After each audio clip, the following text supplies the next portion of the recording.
សូមជូនរឿងទំនៀមទម្លាប់នៃការចុះត្រចៀកកូនស្រី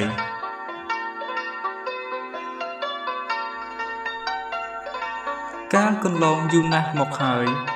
មានក្ដុំពីរម្នាក់ជាអ្នកមានទ្រព្យសម្បត្តិស្ដុកស្ដម្ភមានខ្ញុំកំដរស្រីប្រុសជាច្រើនមានមាសប្រាក់កែវកងពិទូសូរកាគ្រប់បែបយ៉ាង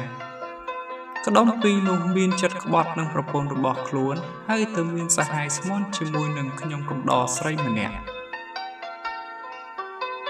លុះយូរបន្តិចទៅប្រពន្ធដើមក៏បានជ្រាបអំពីរឿងនេះ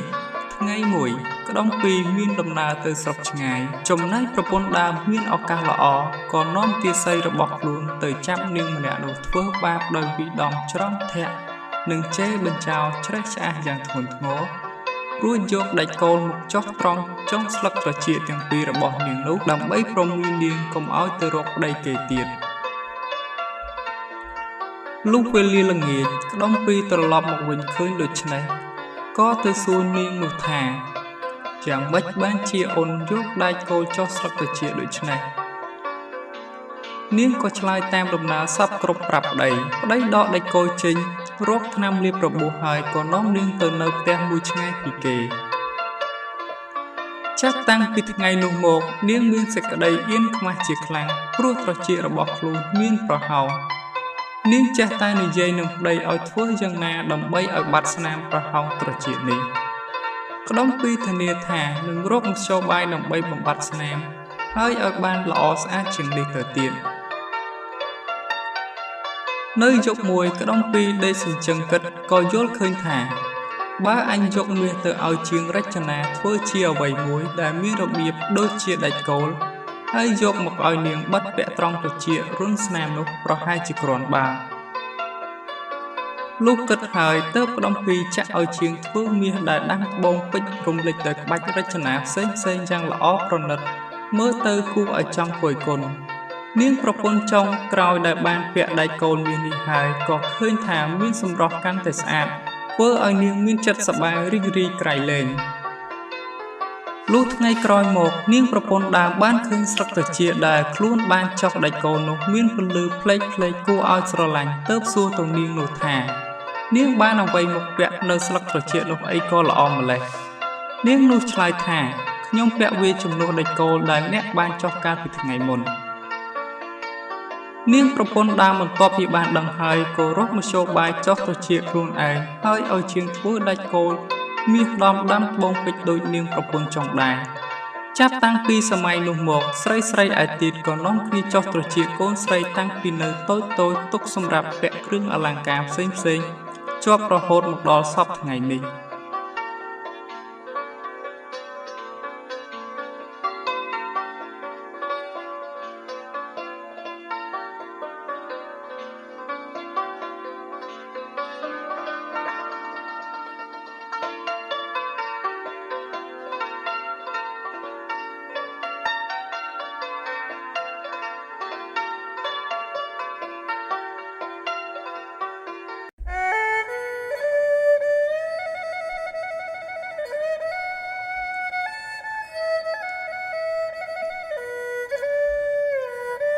សូមជូនរឿងក្រមុំចូលម្លប់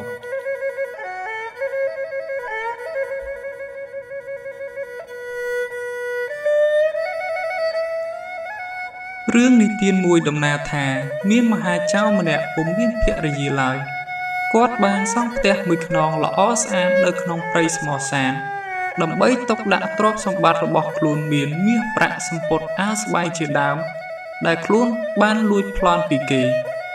លុះក្រោយមកមហាចៅក៏រំពឹងគិតថា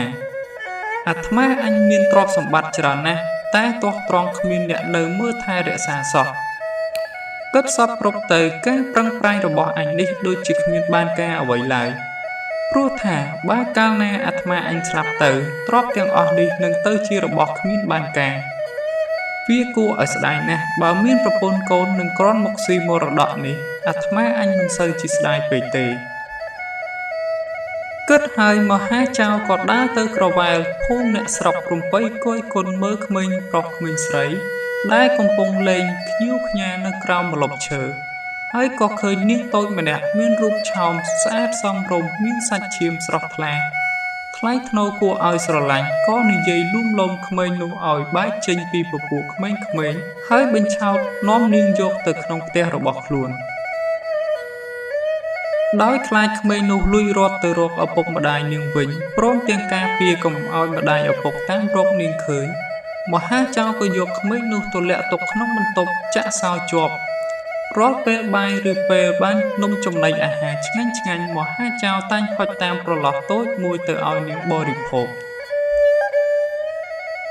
ក្មេងស្រីនោះនៅក្នុងម្លប់ចេះតែចម្រើនវ័យសាច់ឈាមរាល់ថ្ងៃជាលំដាប់រហូតដល់នាងពេញវ័យក្រមុំដោយសារតែនាងនៅក្នុងបន្ទប់នាងមិនដែលត្រូវពន្លឺព្រះអាទិត្យនិងមិនបានជន់ដីជាច្រើនឆ្នាំមកហើយទើបបណ្ដាលឲ្យនាងស្លេកស្លាំងខុសពីនារីទូទៅមហាចៅភ័យណាស់មិនដឹងជាកូនមានជំងឺអ្វីទេក៏ត្រាច់ទៅក្នុងអ្នកភូមិស្រុកក៏បានជួបនឹងដូនចាស់ម្នាក់ជាយាយម៉បមហាចៅក៏និយាយអង្វរសូមអញ្ជើញដូនចាស់ឲ្យមកជួយមើលរោគរបស់កូនខ្លួនយាយម៉បនោះមកដល់ចូលទៅសួរសុខទុក្ខនាងហើយយល់ការក៏ប្រាប់នាងថាចៅយាយអើយចៅកុំព្រួយអីចៅឈឺនេះគ្មានអ្វីក្រៅពីជំងឺគ្រប់ការទេគឺពេលដែលចៅផ្លាស់វ័យនេះហើយដែលធ្វើឲ្យចៅរសាប់រសល់ចុកខ្នងចុកចង្កេះលហិតលហែងដៃជើងតែចៅកុំព្រួយចាំយាយផ្សំថ្នាំសង្កូវឲ្យចៅផឹកថាហើយយាយម៉បក៏ស្ពុះសម្បកឈើមកផ្សំជាថ្នាំដាំទឹកឲ្យនាងផឹកហើយផ្ដាំថាណែចៅពេលចៅចិត្តដល់ថ្ងៃមុខរដូវចូលចៅយកថ្នាំមួយកញ្ចប់នេះដាំទឹកហើយផឹកចំនួន 4-5 ថ្ងៃនោះចៅនឹងបានធូរស្រាលក្នុងខ្លួនដោយបំណងហើយសាច់ឈាមពណ៌សម្បុររបស់ចៅក៏រត់តែល្អឡើងដែរនៅពេលដែលយាយម៉បបានមើលថែទាំកូនចៅនោះមកគាត់ចេះតែសង្កេតឃើញរឹកពីនឹងរូបឆោមនាងនោះល្អណាស់ក៏គួរចិត្តថានឹងសម្លឹងរកមើលកំឡោះរូបល្អម្នាក់ឲ្យស័ក្តិសមជាមួយនឹងនាងលោកកូនស្រីមហាចៅផឹកថ្នាំរួចក៏បានធូរស្រាលរោគហើយយាយម៉បចូលទៅសម្ភាសសុំលាមហាចៅហើយផ្ដាំមហាចៅមិនឲ្យឃុំនាងនៅក្នុងបន្ទប់តទៅទៀតទេមហាចៅបានយកមាសប្រាក់ខ្លះជូនជាត្រដិបដល់យាយម៉បហើយជូនយាយត្រឡប់ទៅផ្ទះវិញពេលរៀបចេញទៅយាយម៉បនឹកក្នុងចិត្តថាផ្ទះមហាចៅនេះឆ្ងាយដាច់ស្រយាលពីភូមិស្រុកគេណាស់ហើយព្រៃទៀតសោតក៏ស្ងាត់គួរឲ្យខ្លាចប្រសិនបើអញត្រូវការចង់មកទីនេះម្ដងទៀតធ្វើម្ដេចនឹងរកផ្លូវឃើញនឹកសពគ្រប់ហេតុគាត់ក៏យកគ្រាប់ឪឡឹកមួយបង្វិចដែលដាក់តាមខ្លួនដើរតាមក្រោយមហាចៅយាយដើរបណ្ដាចាក់គ្រាប់ឪឡឹករយបណ្ដារហូតមកដល់ផ្ទះគាត់ថ្ងៃមួយអាស្រ័យបច្ច័យហេតុផលពីបបេបណ្ដាលឲ្យចិត្តមាណពម្នាក់ដែលត្រឡប់ពីរៀនវិជ្ជាការចូលទៅសម្រាប់នៅផ្ទះយាយម៉បនោះសិនត្បិតថ្ងៃកាន់តែជ្រេកំឡាំងក៏អស់ផ្លូវទៅមុខទៀតក៏ឆ្ងាយក៏ចូលទៅសំពះដូនចាស់សុំស្នាក់នៅបានមួយយប់ជួនជាដូនចាស់ចេញមកក៏ក្រឡេកឃើញមាណពចូលមកសំពះក៏មានចិត្តសប្បុរសទទួលឲ្យស្នាក់នៅយាយដាំបាយបណ្ដាសំដេះសំណាសួរអំពីពូជពងមាណពបណ្ដាលុះអាស្រ័យបាយរួចហើយយាយម៉បក៏ចេះតែសង្កេតរូបឆោមមាណពនេះតាំងតែពីចូលមកយាយសួរមាណពនោះថាណែចៅកាលពីចៅលាឪពុកម្ដាយមកស្វែងរកដំណេះវិជ្ជានេះតើឪពុកម្ដាយចៅមានស្ដីដណ្ដឹងកូនចៅអ្នកណាទុកឲ្យហើយឬនៅចៅមាណពតបថាបាទលោកយាយមិនទាន់មាននៅឡើយទេចៅគិតថាប្រសិនបើបានជួបនារីណាមួយមានលក្ខណៈសមរម្យល្អនោះខ្ញុំនឹងយកនាងធ្វើជាប្រពន្ធខ្ញុំហើយតែយាយបានស្គាល់កូនចៅលោកណាដែលមានរូបល្អនៅក្នុងស្រុកនេះដែរឬទេលោកយាយឆ្លើយថាចៅអើយនៅក្នុងស្រុកភូមិនេះមិនឃើញមានស្ត្រីណាម្នាក់ស័ក្តិសមនឹងចៅទេប៉ុន្តែជាដូនធ្លាប់ឃើញស្រីម្នាក់នាងនោះគឺជាកូនមហាចៅនៅក្នុងព្រៃឆ្ងាយឯណោះយាយម៉បក៏និយាយរៀបរាប់អំពីដំណើរដែលគាត់បានទៅឃើញនាងនោះមាណពឮយាយម៉បនិយាយសរសើរអំពីនាងមាណពអន្ទះសារចង់ឃើញរូបនាងខ្លាំងណាស់ក៏អង្វរយាយឲ្យជូនទៅយាយម៉បក៏ប្រកែកថាទេចៅយាយជូនចៅទៅមិនបានទេព្រោះយាយខ្លាចមហាចៅនោះណាស់ធម្មតាចិត្តមហាចៅនោះសាហាវណាស់យាយចាស់មែនតែយាយមិនទាន់ចង់ស្លាប់ទេ តែយាយចង់ឲ្យចៅនិងនាងបានគ្នាជាប្តីប្រពន្ធឥឡូវចៅកេងឲ្យស្រួលទៅព្រឹកស្អែកចាំចៅចេញដំណើរទៅរកនាងយប់នោះបរោះនេះចេះតែគិតសពគ្រប់ដេកក៏មិនលក់ដោយផ្លាច់កន្លែងផងទន្ទឹងចាំឲ្យតែភ្លឺផងនឹងបានឆាប់ទៅជួបនាងផងណាមួយគិតបារម្ភអំពីដំណើរក្នុងព្រៃតែម្នាក់ឯងណាមួយគិតដល់គ្រោះថ្នាក់ជាមួយនឹងមហាចៅលុះមាននប់ក្រោកពីដំណេកយាយក៏ឲ្យស្រស់ស្រោបបាយទឹករួចប្រគល់កញ្ចប់អាហារសម្រាប់តាមផ្លូវហើយនាំបង្ហាញតម្រុយដើមឪឡឹកឲ្យចៅមាននប់ធ្វើដំណើរចេញទៅយាយមកផ្ដាំមាននប់ថាណែចៅចូលចាំដើរតាមជួរដើមឪឡឹកនេះចោះចៅនឹងបានទៅដល់ផ្ទះនាងនោះហើយតែចៅប្រយ័ត្នខ្លួនឲ្យមែនទែនណាចៅទៅចោះសូមទៅឲ្យបានសេចក្តីសុខ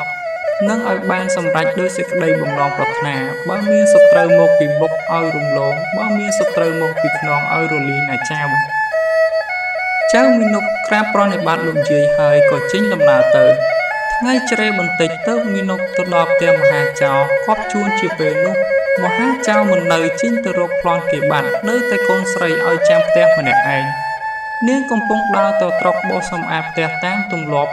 ពុំគិតក្រែងមានអ្នកណាមកក្បែរឡើយឯចៅមាននុកនោះទៅលបគួយគុណឃើញថានាងនៅតែម្នាក់ឯងក៏ប្រថុយស្រែកហៅនាងឮសូរមាត់មនុស្សចម្លែកនាងភ័យណាស់គិតថាតើអ្នកណានឹងហ៊ានចូលមកដល់ទីនេះប៉ុន្តែនាងក្រឡេកទៅឃើញជុវៈបុរសជាអ្នកមានឫកពាសុភាពព្រៀបសារល្អដែលមិនគួរឲ្យខ្លាចនាងក៏បើកទ្វារឲ្យបុរសនោះចូលផ្ទះហើយនិយាយសាកសួរគ្នាទៅវិញទៅមកមិនត្រឹមតែប៉ុណ្ណោះនាងក៏ទទួលរាក់ទាក់សំណេះសំណាលដោយសេចក្តីស្នេហាហើយក៏សុខចិត្តសុខកាយស្រឡាញ់គ្នាជាប្តីប្រពន្ធហើយយកចៅមាណពទៅលាក់មិនឲ្យមហាចៅជាឪពុកចិញ្ចឹមដឹងឡើយវេលាក្រោយមកមហាចៅសង្កេតឃើញរឹកពីកូនស្រីរបស់ខ្លួនខុសប្លែកពីធម្មតាគឺឃើញនាងតែងខ្លួនស្អាតជានិច្ចធ្វើការងារសប្សារពើក្នុងផ្ទះដោយមិនចាំបាច់ឪពុកទឿនឡើយដូចជាចង់ផ្គប់គុណមនុស្សណាម្នាក់ដែលជាទីពេញចិត្តមហាចៅនឹកសង្ស័យហើយសង្កេតឃើញតាមដានកូនស្រីក៏ឃើញប្រុសម្នាក់មានរូបរាងស្អាតសង្ហានៅក្នុងផ្ទះក៏អន់ចិត្តនឹងកូនស្រីលីនឹងសេចក្តីអៀនខ្មាស់បរោះជាប្តីនាងនោះផងក៏ដើរចេញពីផ្ទះបាត់ទៅទាំងពីរអ្នកប្តីប្រពន្ធនៅក្នុងព្រៃយូរបន្តិចមិនឃើញមហាចៅត្រឡប់មកវិញក៏នាំគ្នាចុះមករកឪពុកនៅឯភូមិស្រុកលុះមកដល់ភូមិហើយក៏នាំគ្នាចូលទៅអរគុណយាយម៉ព្រមទាំងជូនរង្វាន់ខ្លះៗទៀតផងយាយម៉មានចិត្តត្រេកអរជាខ្លាំងដើរប្រាប់អ្នកជិតខាងឲ្យមកមើលនាងដោយថ្លែងបោកបាច់ប្រាប់គេថានាងម្នាក់នេះមានរូបឆោមលោមពណ៌សាច់សល្អស្អាតឥតខ្ចោះមកពីនាងនៅក្នុងម្លប់ដល់ពេលនាងចេញពីម្លប់ក៏មានប្តីតែម្ដងអ្នកស្រុកឃើញដូច្នេះក៏នាំគ្នាយកកូនដែលគ្រប់អាយុគ្រប់ការទៅទុកក្នុងបន្ទប់ដើម្បីឲ្យកូនសស្អាតដូចនាងដែរហើយក៏ជាប់ជាទំនៀមទម្លាប់រហូតមកដល់សព្វថ្ងៃនេះ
សូមជូនរឿង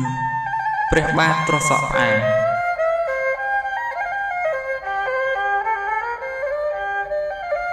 ពញាជ័យនិងពញាសួរទាំងពីរអ្នកជាបងប្អូនបង្កើតនឹងគ្នាគាត់មានលំនៅនៅខាងទិសនិរតីនៃភ្នំប្រសិទ្ធអ្នកទាំងពីរអ្នកនេះ មានរបររកទទួលទានជាអ្នកចំការដាំត្រសក់ក្នុងពេលលំហែពីមុខងារធ្វើត្រសក់ហើយគាត់តែងនាំគ្នាទៅលេងមហោស្រពជាការកម្សាន្តថ្ងៃក្រោយមកព្រះបាទសេនារាជ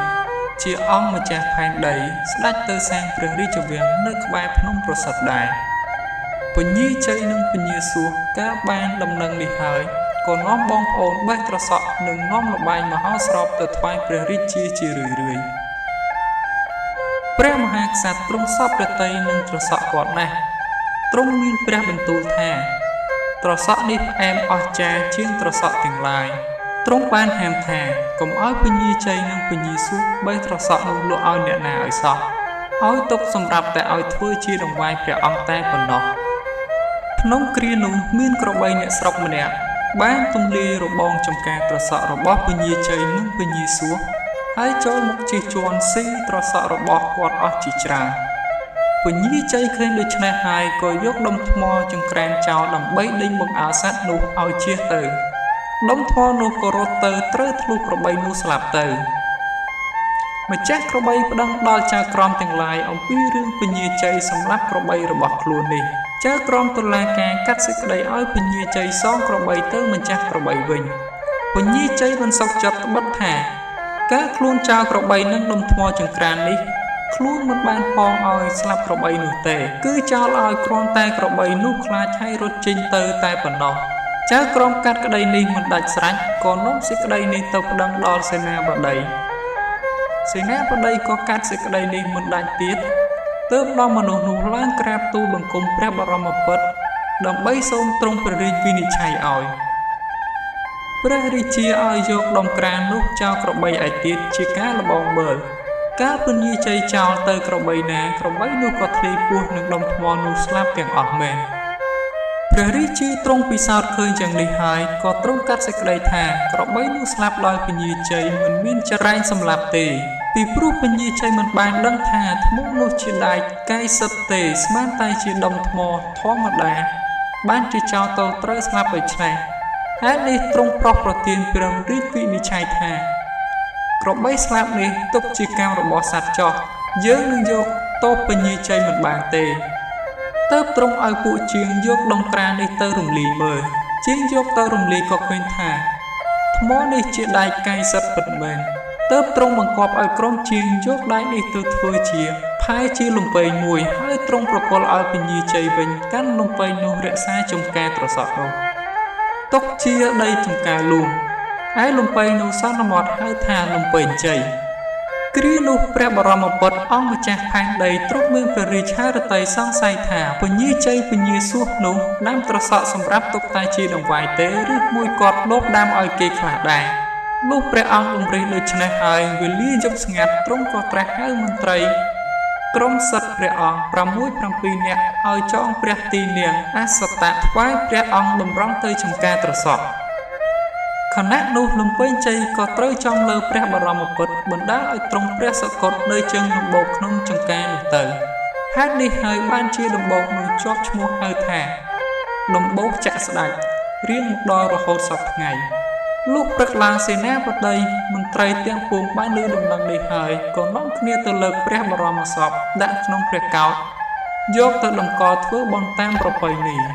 បន្ទាប់មកសេនាបតីមន្ត្រីទាំងពួងជំនុំគ្នាថាព្រះសីហកុមារដែលជាព្រះរាជបុត្រនៃព្រះបាទសេនរាជនោះក៏ទ្រង់ខ្សែព្រះជន្មនៅឯស្រុកឡាវមិនសម្ដេចព្រះបិតាទៅហើយឥឡូវនេះព្រះអង្គគ្មានព្រះរាជបុត្រនឹងថ្វាយសោយរាជប្រយុទ្ធវង្សបានទេលុះជំនុំវិញឆ្ងាយទៅមន្ត្រីទាំងពួងយល់ឃើញថាពញាជ័យពញាសួរទាំងពីរនាក់នេះអាយុក៏វែងហើយអាវុធរបស់គាត់នោះក៏មុតក្រៃលែងទៀតលើសអាវុធរបស់ជនទាំងពួងពូជពងរបស់គាត់ក៏ជាប់ក្នុងព្រះរាជតកូលផងដែរមិនតែប៉ុណ្ណោះសោតបណ្ដារាជទាំងឡាយក៏ស្រឡាញ់គាត់បាននាំគ្នាមកពីស្រុកជិតឆ្ងាយសុំចោះចូលគាត់ជាច្រើនឃើញថាគួរតែយើងអញ្ជើញគាត់ឲ្យឡើងសោយរាជទៅលោកគិតគ្នាដូច្នេះហើយនាំគ្នារៀបក្បួនដែលសម្រាប់ហៅព្រះមហាក្សត្រនោះទៅអញ្ជើញពញាជ័យពញាសួរឲ្យមកសោយរាជជាដំណោះប្រយុទ្ធវង្សព្រះអង្គទាំងពីរអង្គប្រកែកមិនព្រមទទួលរាជសម្បត្តិជាស្ដេច នឹងជាឧបរាជសោះទេព្រោះទ្រង់ស្ដាយស្ម័គ្របៈពួកនឹងលបែងមហោស្រពទាំងឡាយគណៈនោះមន្ត្រីទាំងឡាយដឹងព្រះរាជារតីហើយក៏ក្រាបទូលអង្វរថាសូមឲ្យតែព្រះអង្គទ្រង់ព្រមទទួលសោយរាជចោះខ្លួនទាំងអស់គ្នានឹងនាំប្រដាប់ភ្លេងលេងមហោស្រពទាំងប៉ុន្មានយកទៅទុកក្នុងព្រះរាជនគរសម្រាប់លេងថ្វាយរាល់ថ្ងៃជាការលំហែព្រះកាយព្រះអង្គទាំងពីរព្រះអង្គទ្រង់ព្រះសម្ដាប់ហើយក៏ទទួលសេចក្តីអញ្ជើញរបស់សេនាបតីមន្ត្រីទាំងអស់នោះសេនាបតីមន្ត្រីនោះអញ្ជើញសម្ដេចពញាជ័យឲ្យគ្រងរាជ្យនិងរក្សារាជជាបណ្ដោះអាសន្នសិនទម្រាំដល់ថ្ងៃអភិសេកជាស្ដេចនឹងអញ្ជើញពញាសួរឲ្យឡើងគ្រងរាជ្យជាឧបរាជហើយក៏អញ្ជើញស្ដេចត្រាច់ចុះព្រះទីនាំងនាវាព្រមទាំងក្បួនហាយចូលស្ថិតនៅក្នុងព្រះមហានគរ3ឆ្នាំក្រោយមកទើបធ្វើពិធីរាជពិសេសតាមទំនៀមលុះបានសោយរាជហើយព្រះបរមរាជាធិរាជអង្គរជ័យទ្រង់ឲ្យយកលំពែងនោះទៅតម្កល់ជាមួយនឹងគ្រឿងព្រះពេជ្រចក្ស័ត្រទ្រង់បង្គាប់ឲ្យក្រុមមហោស្រពផ្លាស់ប្ដូរគ្នាលេងឲ្យអ្នកស្រុកមើលជាទីថ្កើងថ្កានហើយទ្រង់ត្រាស់ឲ្យសាងប្រាសាទសួរព្រាត់មួយចូលតងមួយបិទពួនមួយគ្រប់ទ្វារនគរសម្រាប់ទូលល្បែងអស់រាជប្រុសស្រីសុខសប្បាយថ្កើងថ្កានដោយបុណ្យបារមីរបស់ព្រះអង្គពុនប្រមាណណាស់សេនាបតីមន្ត្រីរាជទាំងពួងឃើញព្រះអង្គមានបុណ្យមានប្រជញ្ញវែងក្រៃលែងលើសជនទាំងពួងដូច្នេះក៏ក្រាបថ្វាយទូលបង្គំសូមព្រះរាជទានព្រះរាជបញ្ញត្តិថាបើមានមង្គលការអ្វីៗសូមឲ្យមង្គលការនេះឲ្យពោលថាជ័យហោងសួរហោងដើម្បីឲ្យបានសេចក្តីសុខនិងអាយុយឺនយូរវែងដោយព្រះអង្គផងព្រោះបរមពុទ្ធយល់ថាការសូមនេះជាប្រយោជន៍ដល់រាជប្រជារបស់ព្រះអង្គផងហើយជាកិត្តិយសដល់ព្រះអង្គទៀតដូច្នេះទ្រង់ក៏ព្រះរាជាអនុញ្ញាតសូមអាស្រ័យហេតុនេះហើយបានជាក្នុងមង្គលការទាំងឡាយសពថ្ងៃនេះជនទាំងពួងតែងឲ្យពោលគូស្វាមីភរិយាថាជ័យហោងសួរហោងរៀងដរាបមក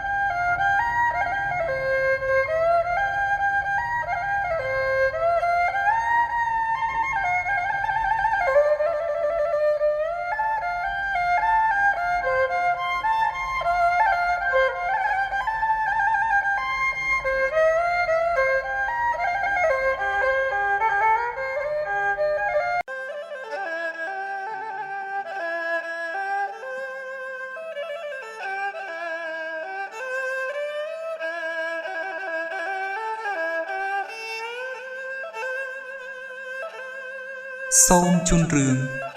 នាងពៅសក់ក្រអូប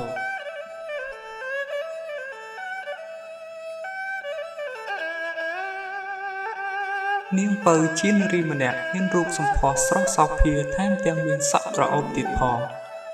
ប្តីរបស់នាងជាអ្នកជំនួញពួកគេទាំងពីរនាក់រស់នៅក្បែរមាត់ស្ទឹងដាច់ឆ្ងាយពីគេ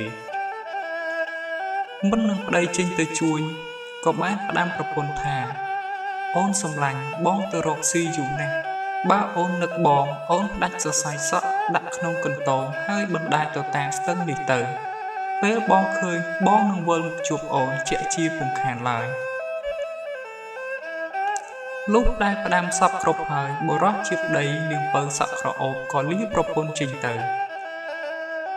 លុះយូរថ្ងៃខែមិនឃើញប្តីត្រឡប់មកវិញនាងពៅក៏ធ្វើកន្ទោងមួយហើយផ្ដាច់សរសៃសក់ដាក់ក្នុងកន្ទោងបណ្ដាលតាមទឹកស្ទឹងនោះមានពួកចៅព្រៃមួយក្រុមកំពុងងូតទឹកស្ទឹងស្រាប់តែមានក្លិនក្រអូបចម្លែកមេចៅបានប្រទះឃើញកន្ទោងមួយអណ្ដែតលើទឹកក៏ហៅទៅយកកន្ទោងនោះក៏ឃើញមានសក់វែងហើយក្រអូបទៀតផងទើបដឹងថាប្រកាសជាសក់របស់មនុស្សស្រីហើយក៏ធ្វើដំណើរបញ្ច្រាស់ទឹកស្ទឹងដើម្បីទៅរកម្ចាស់សក់ក្រអូបមិនយូរប៉ុន្មានក៏ទៅដល់ផ្ទះនាងពៅសក់ក្រអូបនោះមែនគ្រាន់តែឃើញសម្រស់ដ៏ស្រស់ស្អាតខុសប្លែកពីស្រីដទៃមេចៅរូបនេះក៏ចាប់ចិត្តប្រតិព័ទ្ធលើរូបនាងយ៉ាងខ្លាំងក៏សុំសេចក្តីស្នេហាពីនាងទោះបីមេចៅខំអង្វរលួងលោមយ៉ាងណាក៏ដោយក៏នាងពៅមិនព្រមស្រឡាញ់មេចៅនោះដែរ មេចៅខឹងខ្លាំងណាស់ក៏ចាប់នាងទៅជាមួយជួនជាចៃដន្យប្តីនាងពៅត្រឡប់មកផ្ទះមិនឃើញប្រពន្ធក៏ឡើងជិះសេះតាមរកនាងលុះដល់ពាក់កណ្ដាលព្រៃជ្រៅបុរសជាប្តីស្រែកហៅថាពៅអូនពៅសក់ក្រអូបអូននៅឯណាសំឡេងនេះក៏បានឮទៅដល់នាងពៅហើយក៏ឆ្លើយតបវិញថាជួយខ្ញុំផងបន្ទាប់មកប្តីក៏បានឃើញប្រពន្ធកំពុងតែនៅជាមួយចៅហើយក៏ស្ទុះទៅជួយនាងភ្លាមគ្រានោះមេចៅបានចាក់មួយកំបិតចំដើមទ្រូងប្តីនាងស្លាប់មួយរំពេចនាងពៅឃើញដូច្នេះក៏ស្រែកទ្រហោយំអោបសក់ប្តីហើយបួងសួងក្នុងចិត្តថាសូមទេវតាអារក្សអ្នកតារក្សាព្រៃភ្នំព្រមទាំងវត្ថុស័ក្តិសិទ្ធិទាំងឡាយសូមជួយថែរក្សាកុំឲ្យមានសត្វអ្វីមកស៊ីសពប្តីនាងឲ្យសោះបួងសួងចប់នាងក៏លួចដកកូនកំបិតលាក់ទុកជាប់នឹងខ្លួនហើយក៏ព្រមទៅជាមួយមេចៅនោះនាងពៅសូមអង្វរមេចៅឲ្យដឹកសេះដើរពីមុខហើយនាងឡើងជិះសេះតែម្នាក់ឯងតាមក្រោយហេតុតែមេចៅស្រឡាញ់នាងខ្លាំងពេកគេព្រមធ្វើតាមនាងគ្រប់បែបយ៉ាងទាំងអស់នៅពេលកំពុងធ្វើដំណើរនាងពៅក៏លួចរយគ្រាប់ត្រសក់តាមផ្លូវរហូតលុះអស់គ្រាប់ត្រសក់ស្រូវនាងពៅក៏និយាយពាក្យផ្អែមល្ហែមទៅកាន់មេចៅថាអ្នកអើយខ្ញុំចង់ឈប់សម្រាកមួយផ្លេតព្រោះខ្ញុំអាណិតអ្នកខ្លាំងណាស់មើលទៅអ្នកប្រកាសជានឿយហត់ណាស់ហើយសូមអ្នកជួយដាក់ខ្ញុំចុះបន្តិចមកមេចៅរហ័សឆ្លើយថាល្អណាស់ចាំបងជួយឆ្លៀតពេលមេចៅមិនប្រយ័ត្នខ្លួននាងពៅក៏ដកកូនកំបិតចាក់មេចៅនោះស្លាប់បាត់ទៅនាងពៅដើរម្នីម្នីយ៉ាងលឿនត្រឡប់មករកប្តីប៉ុន្តែតាមផ្លូវដែលមានគ្រាប់ត្រសក់ស្រូវបែរជាដោះមានផ្លែផ្កាមីដេះដាស់ពាសពេញផ្លូវទៅវិញមកដល់កន្លែងសាកសពមានទេវតាពីររូបតំណែងខ្លួនជាសត្វពស់និងសត្វស្កាកំពុងប្រយុទ្ធគ្នារហូតដល់សត្វស្កាខាំពស់ស្លាប់សត្វស្កាក៏ទំពាសម្បកឈើក្បែរនោះមកព្រោះលើសត្វពស់ពេលនោះពស់ក៏រស់ឡើងវិញហើយក៏រលាយខ្លួនបាត់ទៅនាងពៅក៏យកសម្បកឈើចម្លាយទាំងនេះបួងសួងថាប្រសិនបើសម្បកឈើនេះពិតជារបស់ទៅពូកែស័ក្តិសិទ្ធិមែននោះសូមឲ្យខ្ញុំទំពាព្រោះទៅលើសាកសពនេះបានរស់ឡើងវិញដោយសត្វទាំងពីរអំបាញ់មិញនេះផង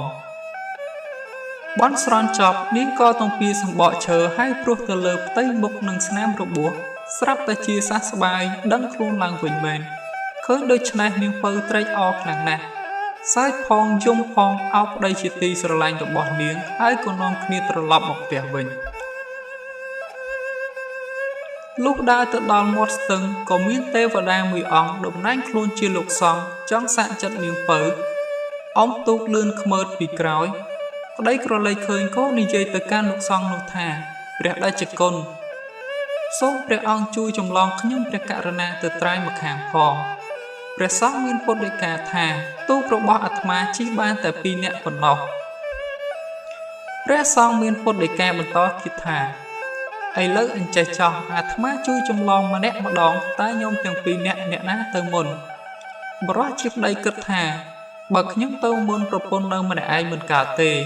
គិតហើយគិតទៀតក៏សម្រេចចិត្តឲ្យប្រពន្ធឡើងជិះទូកទៅជាមួយលោកសង្ឃឆ្លងទៅមុនពេលនាងពៅឡើងទូកភ្លាមលោកសង្ឃក៏ប្រញាប់អមទូកចេញទៅប៉ុន្តែមិនមែនឆ្លងទៅត្រើយម្ខាងនោះទេគឺទៅតាមបណ្ដោយទឹកស្ទឹងយ៉ាងលឿនឃើញដូច្នេះបរិសុទ្ធជាប្តីគិតថាពុទ្ធោអើយខ្ញុំចាញ់បោកបញ្ឆោតលោកសង្ឃទៀតហើយគាត់ឈរសម្លឹងមើលប្រពន្ធដោយការអស់សង្ឃឹមយ៉ាងខ្លាំង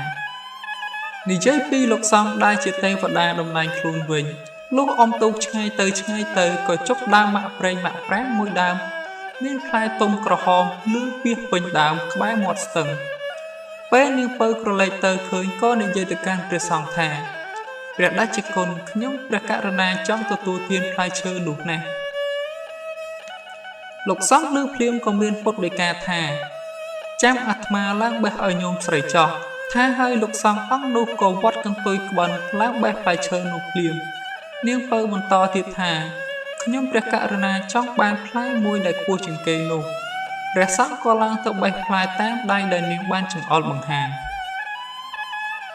ឃើញឱកាសល្អដូច្នេះនាងពៅក៏ច្រានទូកចោលលោកសង្ឃនោះភ្លាមនាងខំអមត្រឡប់ទៅរកប្តីវិញប៉ុន្តែពេលទៅដល់នាងពុំបានឃើញប្តីរបស់នាងឡើយ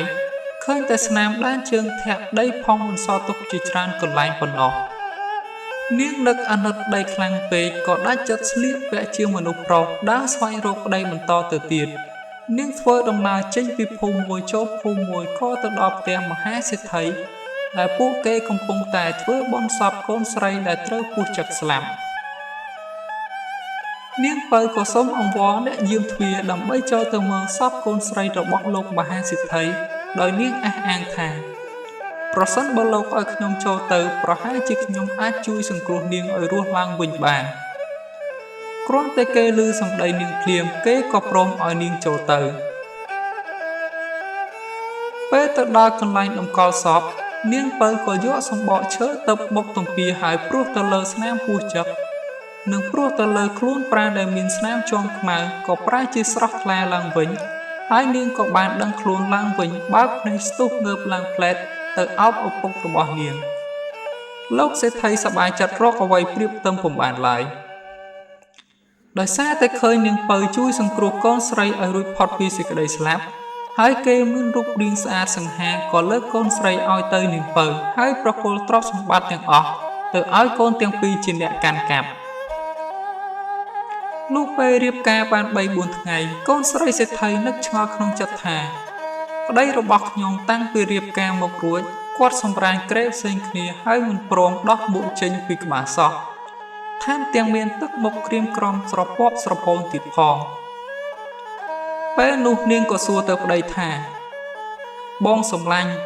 តើបងមានរឿងអ្វីទៅអូនអាចជួយបងបានដែរឬទេនាងពៅឆ្លើយថាបងចង់ធ្វើបន់ដាក់ទានទៅដល់អ្នកក្រីក្រខ្លះតើអូនគិតយ៉ាងណាដែរប្រពន្ធក៏យកស្របតាមគំនិតប្តីហើយសង់រោងធ្វើបន់ដាក់ទានចំនួន7 យប់ 7 ថ្ងៃនាងពៅបានសរសេរអក្សរខាងលើដែលមានអត្ថន័យថាបែកគ្នានៅតាមមាត់ស្ទឹងព្រោះចាញ់បោកបញ្ឆោតលោកសំលុះធ្វើបន់ដាក់ទានបានចំនួន6 ថ្ងៃទៅហើយនៅតែមិនឃើញប្តីមកទៀតនាងពៅអស់សង្ឃឹមជាខ្លាំងក៏ចូលសម្រាកក្នុងផ្ទះបាត់ទៅដល់ថ្ងៃទី 7ក៏មានបុរសម្នាក់ដើរមកដល់រោងបន់ហើយងាកមើលឃើញអក្សរក៏យំសោករហូតសន្លប់បាត់ទៅអ្នកបម្រើឃើញក៏រត់ទៅប្រាប់ម្ចាស់ហើយក៏នាំគ្នាមកមើលនាងពៅឃើញប្តីដួលសន្លប់ក៏ស្រែកទ្រហោយំអោបប្តីរន្ធត់ក្នុងចិត្តក្រៃលែងដល់ពេលប្តីនាងដឹងខ្លួនឡើងវិញប្តីប្រពន្ធទាំងពីរនាក់រៀបរាប់ប្រាប់ពីរឿងរ៉ាវគ្រប់សពដល់កូនសេដ្ឋីឲ្យបានយល់កូនសេដ្ឋីស្ដាប់ឮអស់ហើយក៏និយាយទៅកាន់នាងពៅថាមិនអីទេបងជាអ្នកមានគុណដែលសង្គ្រោះជីវិតខ្ញុំឲ្យរស់ឡើងវិញខ្ញុំនឹងទៅនៅជាមួយបងស្រីទុកបងដូចជាបងប្អូនបង្កើតរបស់ខ្ញុំទៅចោះចាប់តាំងពីពេលនោះមកប្តីប្រពន្ធនាងពៅសាក់ក្រអូបនិងកូនស្រីសេដ្ឋីរស់នៅជាមួយគ្នាយ៉ាងសុខសាន្ត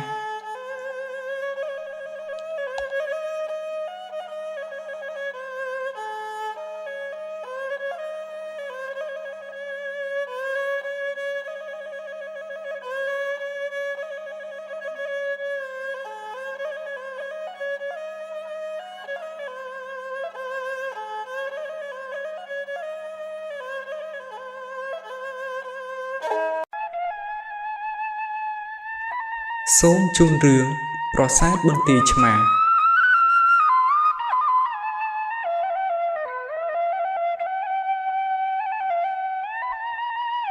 មានសេចក្តីនិទានថាកាលពីយូរលង់ណាស់មកហើយមានក្សត្រមួយអង្គគ្រងរាជ្យនៅចំប៉ែងបុរីត្រង់បន្ទាយឆ្មា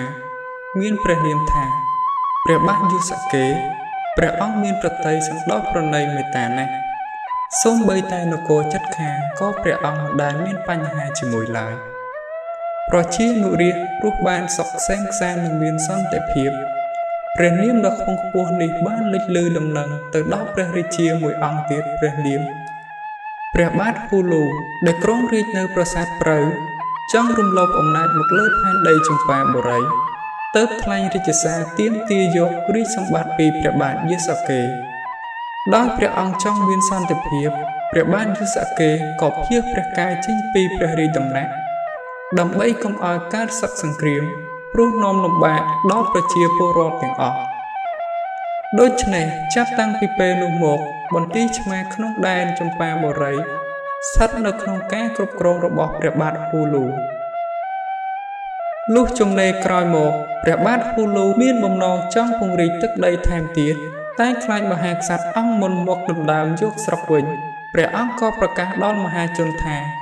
ឥឡូវនេះព្រះបាទយូសាកេប្រុងនឹងលើកទ័ពមកវាយនគរយកវិញហេតុនេះបាននរណាអាចយកការឲ្យច្បាស់ពីកន្លែងលាក់ខ្លួនរបស់ព្រះបាទយូសាកេបានព្រះអង្គនឹងប្រទានមាស 1000 ដំឡឹងក្នុងពេលនោះមានពួកព្រានព្រៃដែលដើរបាញ់សត្វតាមព្រៃឆ្ងាយៗក៏ឃើញព្រះបាទយូសាកេជាមួយព្រះនាងបតុមជាព្រះអគ្គមហេសីនិងព្រះរាជកុមារវិបុលកេដែលកំពុងគង់នៅប្រាសាទតាមាន់ដែលស្ថិតនៅលើជួរភ្នំដងរែកដោយសារព្រានចង់បានរង្វាន់មាស 1000 ដំឡឹងនេះពួកព្រានកំណាចក៏នាំគ្នាលបចាប់ព្រះបាទយូសាកេទៅពេលដែលព្រះអង្គគង់ស្មឹងស្មាតសមាធិតែមួយអង្គឯងនៅក្នុងព្រៃស្ងាត់នាំយកទៅថ្វាយព្រះហ៊ូឡូដើម្បីទទួលរង្វាន់មាស 1000 ដំឡឹងពេលនោះព្រះបាទហ៊ូឡូក៏ទ្រង់ត្រាស់បញ្ជាឲ្យពេជ្ឈឃាតនាំយកព្រះអង្គទៅដាក់ទោសហើយយកទៅឃុំទុកជាច្រើនឆ្នាំថ្លែងពីព្រះនាងបតុមនិងព្រះរាជបុត្រវិញព្រះនាងសោយសោកសង្រេងដោយបាត់បង់ស្វាមីហើយថែមទាំងបានទទួលដំណឹងថាព្រះបាទហ៊ូឡូកំពុងតែដាក់ទោសជាទម្ងន់ទៀតផងព្រះនាងរក្សាបុត្រាបណ្ដុលហារតីនៅក្នុងព្រៃអស់រយៈពេលយ៉ាងយូររហូតដល់ព្រះរាជបុត្រមានព្រះជន្ម12ព្រះវស្សាព្រះរាជកុមារតែងតែដេញដោលពីរឿងរ៉ាវរបស់ព្រះបិតាជានិច្ចព្រះនាងបតុមក៏រៀបរាប់តាមដំណើររឿងសពគ្រប់ឲ្យបុត្រសន្តាប់តាំងពីព្រះរាជកុមារជ្រាបរឿងពិតនោះមកព្រះអង្គស្រីវិបុលកេតែងតែនឹករលឹកព្រះបិតាចង់តែសងសឹកឲ្យឃើញទាន់ហន់តាមកំហឹងតែព្រះមាតាចេះតែដាស់តឿនបុត្រឲ្យបំភ្លេចរឿងនេះចោលទៅ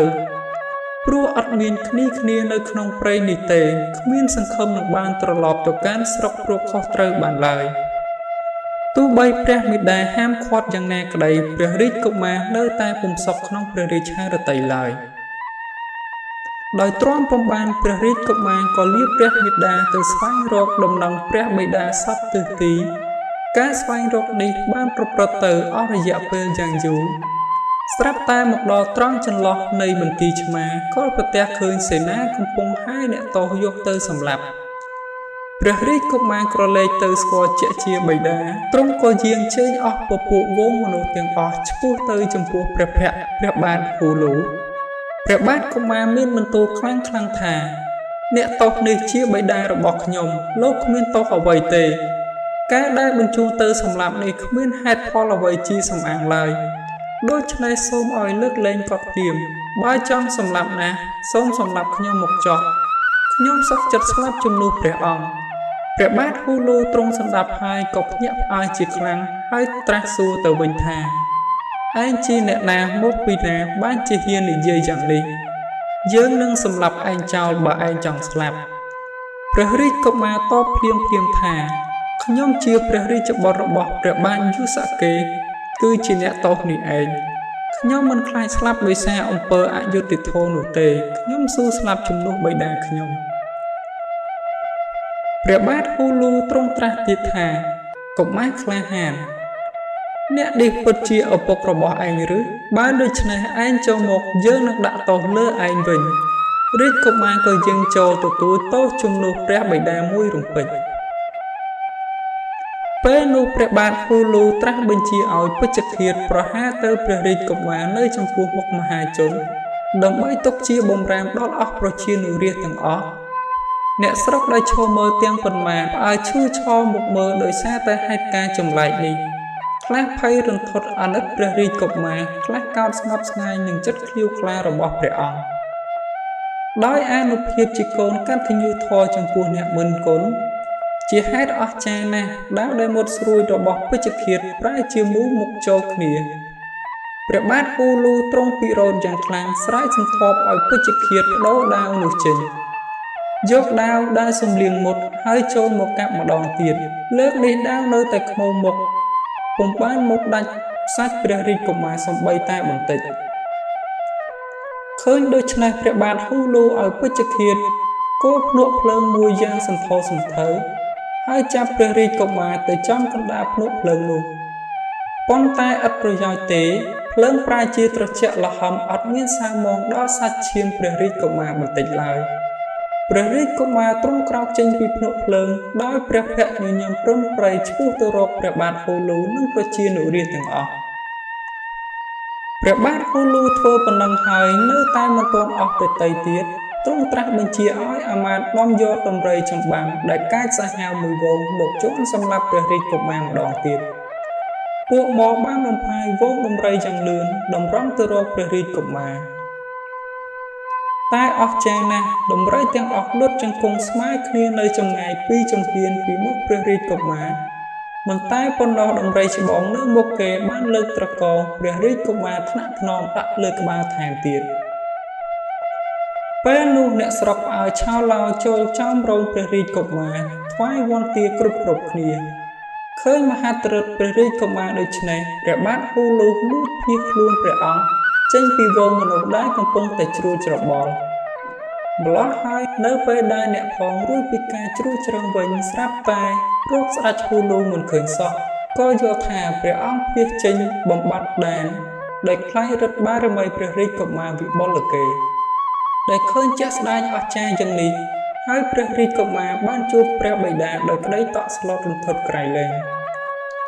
បន្ទាប់មកព្រះរាជកុមារវិបុលកេបាននាំព្រះបិតាគង់លើព្រះទីនាំងយាងត្រឡប់ទៅដល់ប្រាសាទតាមាន់លើភ្នំរងរែករួមសុខរួមទុក្ខជាមួយព្រះនាងបតុមយ៉ាងសុខសាន្ត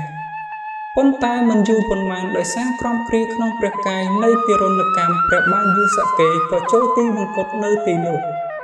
បន្ទាប់មកព្រះរាជបុត្ររៀបចំថ្វាយព្រះភ្លើងបញ្ចុះព្រះធាតុយ៉ាងសមគួរជូនព្រះបិតានៅទីកន្លែងនោះបន្ទាប់មកទៀតអ្នកស្រុកមន្ទីរឆ្មាមាននាម៉ឺនសពមុខមន្ត្រីជាអាតបាននាំគ្នារៀបក្បួនដង្ហែព្រះរាជបុត្រវិបុលកេនិងព្រះមាតាយាងមកអភិសេកជាខ្សែពេញជួរនៅវាំងមន្ទីរឆ្មាហើយព្រះនាងបតុមក៏រស់នៅយ៉ាងសុខសាន្តជាមួយព្រះរាជបុត្ររៀងតទៅ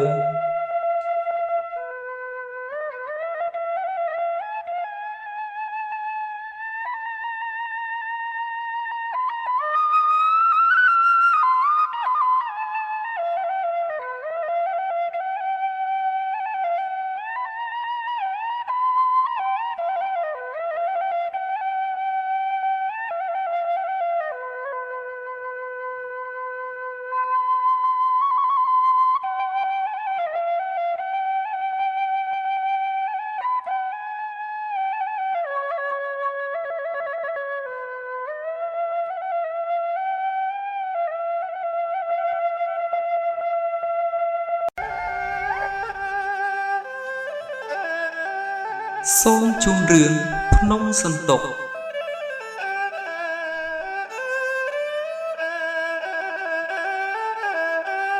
កាលពីព្រេងនាយមានស្ដេចមួយអង្គទ្រង់មានព្រះអគ្គមហេសីនិងព្រះរាជបុត្រមួយអង្គព្រមទាំងស្រីស្នំក្រមការសេនាទាហាននិងនិមន្តសពមុខមន្ត្រីជាច្រើនស្ដេចមានព្រះរាជបញ្ជាឲ្យប្រជារាស្ត្រកាប់ឆ្ការព្រៃមួយកន្លែងសង់ប្រាសាទព្រះរាជវាំងនិងគុហាត្រង់ទីនោះក៏ជាប់ឈ្មោះថាភូមិប្រាសាទលុះសង់ប្រាសាទរួចហើយព្រះរាជាត្រាស់បង្គាប់ឲ្យកាប់ឆ្ការព្រៃមួយកន្លែងទៀតនៅខាងជើងឈៀងខាងលិចនៃប្រាសាទនោះជាកន្លែងសម្រាប់ស្រីស្នំមានកំពែជុំវិញដែលសពថ្ងៃជាប់ឈ្មោះថាភូមិវាំងលុះធ្វើព្រះរាជវាំងរួចរាល់ហើយទ្រង់ត្រាស់បង្គាប់ឲ្យកាប់ឆ្ការព្រៃមួយកន្លែងទៀតនៅខាងលិចប្រាសាទដើម្បីសង់ឃ្លាំងសម្រាប់ដាក់ព្រះរាជទ្រព្យទៅនៅកន្លែងនោះជាប់ឈ្មោះថាភូមិសង់ឃ្លាំងកាលនោះព្រះរាជាបង្គាប់ឲ្យឆ្ការព្រៃមួយកន្លែងទៀតនៅខាងលិចឈៀងខាងត្បូងភូមិតាំងក្រសាំងសម្រាប់លំនៅរបស់អ្នកចាំបក់ថ្វាយស្ដេចទីនោះជាប់ឈ្មោះថាភូមិចាំបក់នៅខាងលិចឈៀងខាងត្បូងភូមិចាំបក់មានបឹងធំមួយជាកន្លែងដែលព្រះរាជាតែងតែនាំព្រះអគ្គមហេសីនិងព្រះរាជបុត្រព្រមទាំងព្រះស្នំទៅក្រសាលសប្បាយដោយចាស់ត្រីរើសខ្យងដកប្រលិតបេះត្រកួនជាក្រយ៉ាសោយថ្ងៃមួយព្រះរាជបុត្រយាងទៅក្រសាលនៅទីនោះជាមួយពួកស្រីស្នំ ក៏មិនស្រួលក្នុងព្រះកាយទ្រង់ព្រះកន្សែងយំជាខ្លាំងពួកស្រីស្នំក៏ច្រៀងបំពេបីបងថ្នាក់ក្នុងបបោះអង្អើយដោយស្ងៀមស្ងាត់ទៅនៅទីនោះជាប់ឈ្មោះថាបឹងបំពេនិងបឹងខ្យងនៅខាងជើងបឹងបំពេមានភ្នំមួយហៅភ្នំធំស្រះខ្ចៅភ្នំពេនជុំភ្នំទាំងនេះស្ថិតនៅជាប់គ្នាជាទីដែលព្រះរាជាតែងតែនាំព្រះអគ្គមហេសីឡើងទៅក្រសាលបេះផ្លែឈើមានផ្លែភ្នំផ្នែងព្រិញផ្លែភ្នៅសេបមួនជើងចេកនិងផ្លែឈើផ្សេងឯទៀតជាច្រើនដោយព្រះអង្គសពព្រះរាជារតីក្រៃលែងមានថ្ងៃមួយព្រះរាជាបាននាំព្រះអគ្គមហេសីព្រមទាំងបុត្រទៅក្រសាលលើភ្នំពេលនោះព្រះរាជបុត្រក៏ស្រាប់តែប្រឈួនជាខ្លាំងទ្រង់ចាត់នាម៉ឺនឲ្យកាប់ឆ្ការព្រៃមួយកន្លែងក្បែរជើងភ្នំធ្វើជាព្រះពន្លាហើយបណ្ដោះព្រះមហេសីនិងព្រះរាជបុត្រព្រមទាំងមនុស្សទាំងអស់មកសម្រាប់ក្បែរជើងភ្នំហើយនៅទីនោះក៏ជាប់ឈ្មោះថាភូមិបណ្ដោះដល់ពេលយូរទៅក៏ប្រែទៅជាភូមិក្រកោះបន្ទាប់មកព្រះរាជានាំព្រះរាជបុត្រមកគង់នៅព្រះពន្លាក្បែរជើងភ្នំទ្រង់បានរកពេទ្យមកព្យាបាលព្រះរោគរបស់ព្រះរាជបុត្រប៉ុន្តែទោះបីជាឱសថរបស់ពេទ្យមកនោះខ្លាំងពូកែយ៉ាងណាក៏ដោយក៏ព្រះរោគរបស់ព្រះរាជបុត្ររត់តែប្រឈួនខ្លាំងឡើងរហូតអស់ព្រះជន្មនៅទីនោះព្រះរាជានិងព្រះអគ្គមហេសីទ្រង់ព្រះកន្សែងយំសោកយ៉ាងខ្លាំងហើយធ្វើជាបនកិច្ចជាឱឡារិកនៅទីនោះកន្លែងជើងភ្នំដែលព្រះរាជាធ្វើព្រះពន្លាព្យាបាលព្រះរាជបុត្រលុះអស់ព្រះជន្មជាអាសន្នចោះឈ្មោះថាភ្នំអាសន្នមានទុក្ខលុះតគ្នាមកក៏ចប់ជាភ្នំសន្ទុកនិងជាភូមិសន្ទុករហូតមកដល់សព្វថ្ងៃនេះក្រោយពេលដែលព្រះរាជបុត្រសោយទីវង្គតទៅព្រះរាជានិងព្រះមហេសីសម្រេចយតីយាងចេញពីព្រះរាជវាំងធ្វើដំណើរទៅឈប់សំចតនៅមាត់ស្ទឹងសែនដើម្បីរំសាយទុក្ខគ្រានោះមានសាមណេរមួយអង្គបាននិមន្តទៅជួបព្រះរាជាហើយលោកបានឃើញទ្រង់និងព្រះអគ្គមហេសីមានទុក្ខសោកដូច្នេះក៏ថ្វាយព្រះពរសួរព្រះរាជាទ្រង់ថ្លែងសេចក្តីទុក្ខអំពីព្រះរាជបុត្រដែលរំលត់ខណ្ឌបាត់ទៅហើយទោះបីជាសាមណេរខំអធិប្បាយឬពន្យល់ពីធម៌អាតល្អិតល្អន់យ៉ាងណាក៏ដោយក៏ស្ដេចទាំងពីរព្រះអង្គនៅតែមិនអាចបំបត្តិនៅសេចក្តីវិយោគសោកស្ដាយព្រះរាជបុត្រនោះឡើយសាមណេរបានជ្រាបរឿងនេះពិតប្រាកដហើយទ្រង់ក៏ថ្វាយព្រះពរបើព្រះអង្គចង់ឃើញព្រះរូបព្រះរាជបុត្រនោះសូមទ្រង់ឲ្យជាងយកម្សៅឬដីមកសូមធ្វើជាព្រះរូបរបស់ព្រះរាជបុត្រទុកក្រោមទោតកំសាយទុកព្រះតីរបស់ព្រះអង្គព្រះរាជាបានលើសាមណេរមានពុទ្ធដីកាដូច្នេះក៏មានព្រះតីត្រេកអរជាខ្លាំងហើយចាត់ឲ្យជាងធ្វើរូបសម្រាប់ព្រះរូបព្រះរាជបុត្រនៅទីនោះលុះធ្វើរូបព្រះរាជបុត្រគ្រប់សពហើយព្រះអង្គទាំងពីរទតមើលសពព្រះរាជារតីជាខ្លាំងថែមទាំងបានធូរស្រាលទុក្ខសោកទាំងឡាយដែលបានឃើញរូបសំណាកព្រះរូបព្រះរាជបុត្រជាតំណាងទៅជាកន្លែងនោះជាប់ឈ្មោះថាភូមិសំណាកក្រោយមកព្រះរាជាក៏នាំព្រះអគ្គមហេសីយាងទៅក្រសាលកន្លែងមួយនៅខាងជើងទីតម្កល់រូបសំណាកព្រះរាជបុត្រទ្រង់បានទតឃើញឆ្អឹងក្បាលក្រពើមួយដែលស្លាប់យូរណាស់មកហើយទើបនៅទីនោះជាប់ឈ្មោះថាភូមិត្បូងក្រពើ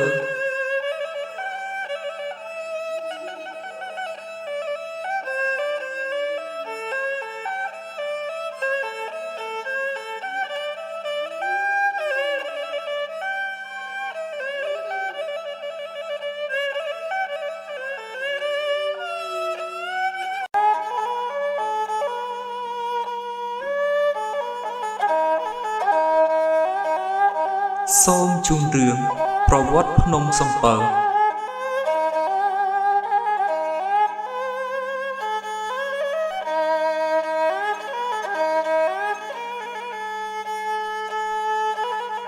នៅខាងលិចទីរួមខេត្តបាត់ដំបងចម្ងាយប្រហែលជា12គីឡូម៉ែត្រមានភ្នំជាច្រើនដែលនៅជិតគ្នាដូចជា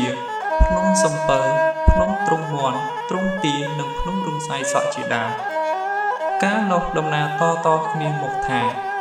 មានស្ដេចមួយអង្គមានព្រះរាជបុត្រព្រះនាមរាជកុល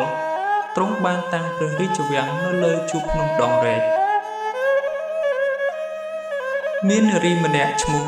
សុវណ្ណសានាងរើសបានពងមួយដែលមិនស្គាល់ជាពងសត្វអ្វីឡើយ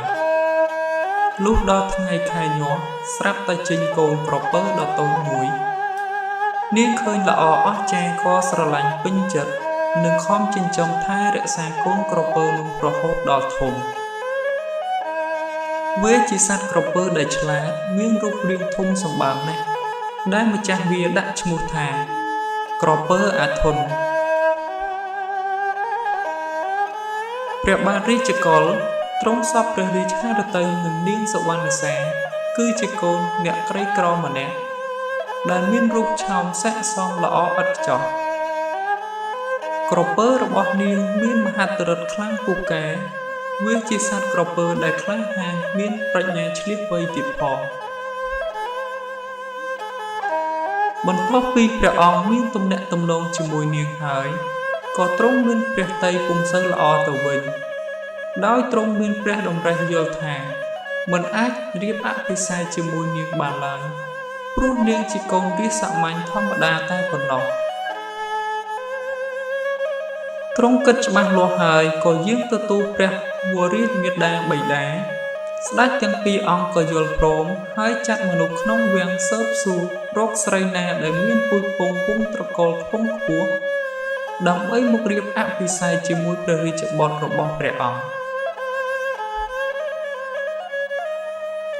ក្រោយមកឮដំណឹងថានៅស្រុកច័ន្ទបុរីមានស្ដេចមួយអង្គមានព្រះរាជបុត្រីព្រះនាមនាងរំសាយសក់ដែលមានសក្តិចង់បានអ្វីអាចធ្វើបានទាំងអស់គ្រាន់តែព្រះនាងច្បូតសក់ដីគោក៏ខ្លាចទៅជាដីទឹកពីទឹកខ្លាចជាគោកបានព្រះវរមាតាបិតានៃព្រះបាទរាជកុលបញ្ជាសេនានាំព្រះរាជសារទៅថ្វាយស្ដេចក្រុងច័ន្ទបុរីដើម្បីស្ដីដេញដោលព្រះរាជបុត្រីតាមប្រពៃណីស្ដេចក្រុងច័ន្ទបុរីពេលបានទទួលដំណឹងនេះហើយក៏យល់ព្រមហើយឆ្លើយតបព្រះរាជសារមកវិញថាបើទ្រង់សពព្រះរាជហឫទ័យលើបុត្រីទូលព្រះបង្គំសូមព្រះអង្គលើកបណ្ដាការមកចោះព្រះបាទរាជកុលបានសន្តាប់ដូច្នេះហើយក៏មានប្រតិយសោមនស្សរីករាយពន់ពេកទើបបញ្ជាឲ្យពលសេនារៀបចំគ្រឿងបណ្ដាការគ្រប់មុខទាំងអឡារិកទុកក្នុងសំពៅដើម្បីធ្វើរាជដំណើរចេញទៅកាន់ក្រុងច័ន្ទបុរីចំណែកសុវណ្ណសាវិញពេលជ្រាបពីដំណឹងនេះហើយក៏មានចិត្តមូម៉ៅក្តៅក្រហាយទើបប្រើក្រពើអាធន់ឲ្យទៅតាមកលសំពៅនោះឲ្យលេចហិនហោចវិនិច្ឆ័យអន្តរាយព្រោះនាងមិនចង់ឲ្យព្រះអង្គទៅរៀបអភិសេកជាមួយព្រះនាងនោះឡើយចំណែកក្រពើអាធន់គ្រាន់តែលើម្ចាស់ប្រើដូច្នេះបោះពួយក្នុងទឹកលឿនដូចព្រួញសំដៅទៅរកសំពៅព្រះបាទរាជកុលព្រះបាទរាជកុលទ្រង់ក្រឡេកឃើញក្រពើអាធន់ក៏មានព្រះបន្ទូលខ្លាំងថាណែអាធន់អញទេឯងកុំធ្វើអ្វីផ្ដេសផ្ដាសឲ្យសោះក្រពើអាធន់ទូលតបវិញថាស៊ីបាយអ្នកណាយកអាសាអ្នកនោះពេលសេនាឃើញក្រពើធំសម្បើមយ៉ាងនេះក៏ភ័យស្រាឆោឡោពេញសំពៅខ្លះបោះត្រឡាចល្ពៅខ្លះបោះទ្រង់មាន់ទ្រង់ទាទៅឲ្យក្រពើស៊ីដើម្បីកុំឲ្យវាមកផ្អាកដំណើររបស់ព្រះអង្គព្រះបាទរាជកុលខំបួងសួងថាសូមអស់លោកទេវតាដែលថែរក្សាទឹកដីនេះសូមជួយពួកយើងទាំងអស់គ្នាផងឲ្យរួចផុតពីគ្រោះថ្នាក់នេះដោយបុណ្យបារមីព្រះអង្គសេចក្តីបន់ស្រន់នេះក៏រំជួយទៅដល់ព្រះឥន្ទ្រាធិរាជព្រះឥន្ទ្រាធិរាជក៏ផ្ដល់ដំណឹងនេះទៅនាងរំសាយសក់ភ្លាមហើយព្រះនាងក៏ចាប់ផ្ដើមច្បូតព្រះកេសាឲ្យទឹកសមុទ្រខាស់រិញស្ងួតទៅជាដីគោកទាំងអស់ក្រពើអាធន់ក៏ជាប់ផុងស្ងួតស្រកាក្នុងដីរមូលខ្លួនប្រកាច់ប្រកិនយ៉ាងលំបាកមុននឹងដាច់ខ្យល់ស្លាប់លុះសមុទ្រខ្លាចជាដីគោកហើយព្រះបាទរាជកុលបញ្ជាពលសេនាជញ្ជូនរបស់របរទាំងអស់ធ្វើដំណើរទៅកាន់ក្រុងច័ន្ទបុរីដើម្បីរៀបអភិសេកជាមួយព្រះនាងរំសាយសក់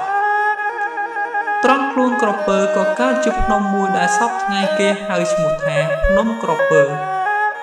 កន្លែងដែលក្រពើគោះកន្ទុយនិងត្រង់ច្រមុះក្រពើក៏កើតជាបឹងពីរហៅថាបឹងកន្ទុយក្រពើនិងបឹងច្រមុះក្រពើឯសំពៅក៏កើតជាភ្នំមួយមានរូបរាងដូចសំពៅសុទ្ធសាធឈ្មោះថាភ្នំសំពៅចំណែកក្តោងសំពៅធ្លាក់ចូលទៅក្នុងទឹកកើតជាភ្នំមួយហៅថាភ្នំក្តោងសំពៅទ្រង់មន់ទ្រង់ទាដែលពួកគេបោះឲ្យក្រពើអាធន់ក៏កើតជាភ្នំហៅថាភ្នំទ្រង់មន់ទ្រង់ទានៅត្រង់កន្លែងដែលព្រះនាងរំសាយសក់ច្បូតសក់នៅខាងត្បូងភ្នំសំពៅនោះក៏កើតជាភ្នំមួយទៀតគឺភ្នំរំសាយសក់បន្ទាប់ពីរៀបអភិសេករួចរាល់ហើយព្រះបាទរាជកុលគង់លើដំរីនាំព្រះមហេសីព្រមទាំងពលសេនាហែហមយាងត្រឡប់មកព្រះរាជវាំងវិញនៅពេលកំពុងធ្វើដំណើរមកដល់ពាក់កណ្ដាលផ្លូវទ្រង់ទតឃើញភ្នំទាំងអស់មានព្រះតីខ្ញាំនឹងសុវណ្ណសាជាអនេកព្រោះតែនាងចិត្តអាក្រក់បានជាវិនិច្ឆ័យអន្តរាយយ៉ាងនេះដោយសារតែសុវណ្ណសាចេះតែមានគំនុំលើព្រះបាទរាជកុលព្រះអង្គក៏បញ្ជាពេជ្ឈឃាតឲ្យទៅចាប់នាងដើម្បីកាត់ទោសប្រហារជីវិតទ្រង់ធ្វើយ៉ាងនេះព្រោះមិនចង់ឃើញនាងបង្កបញ្ហាតទៅទៀតត្រង់ក្បាលរបស់នាងក៏កើតជាភ្នំមួយហៅថាភ្នំសងក្បាលដែលសពថ្ងៃខ្លាចជាភ្នំសងក្បាលទៅវិញចំណែកព្រះបាទរាជកុលនិងព្រះនាងរំសាយសក់រស់នៅស្រឡាញ់គ្នាលុះអវសាននៃជីវិត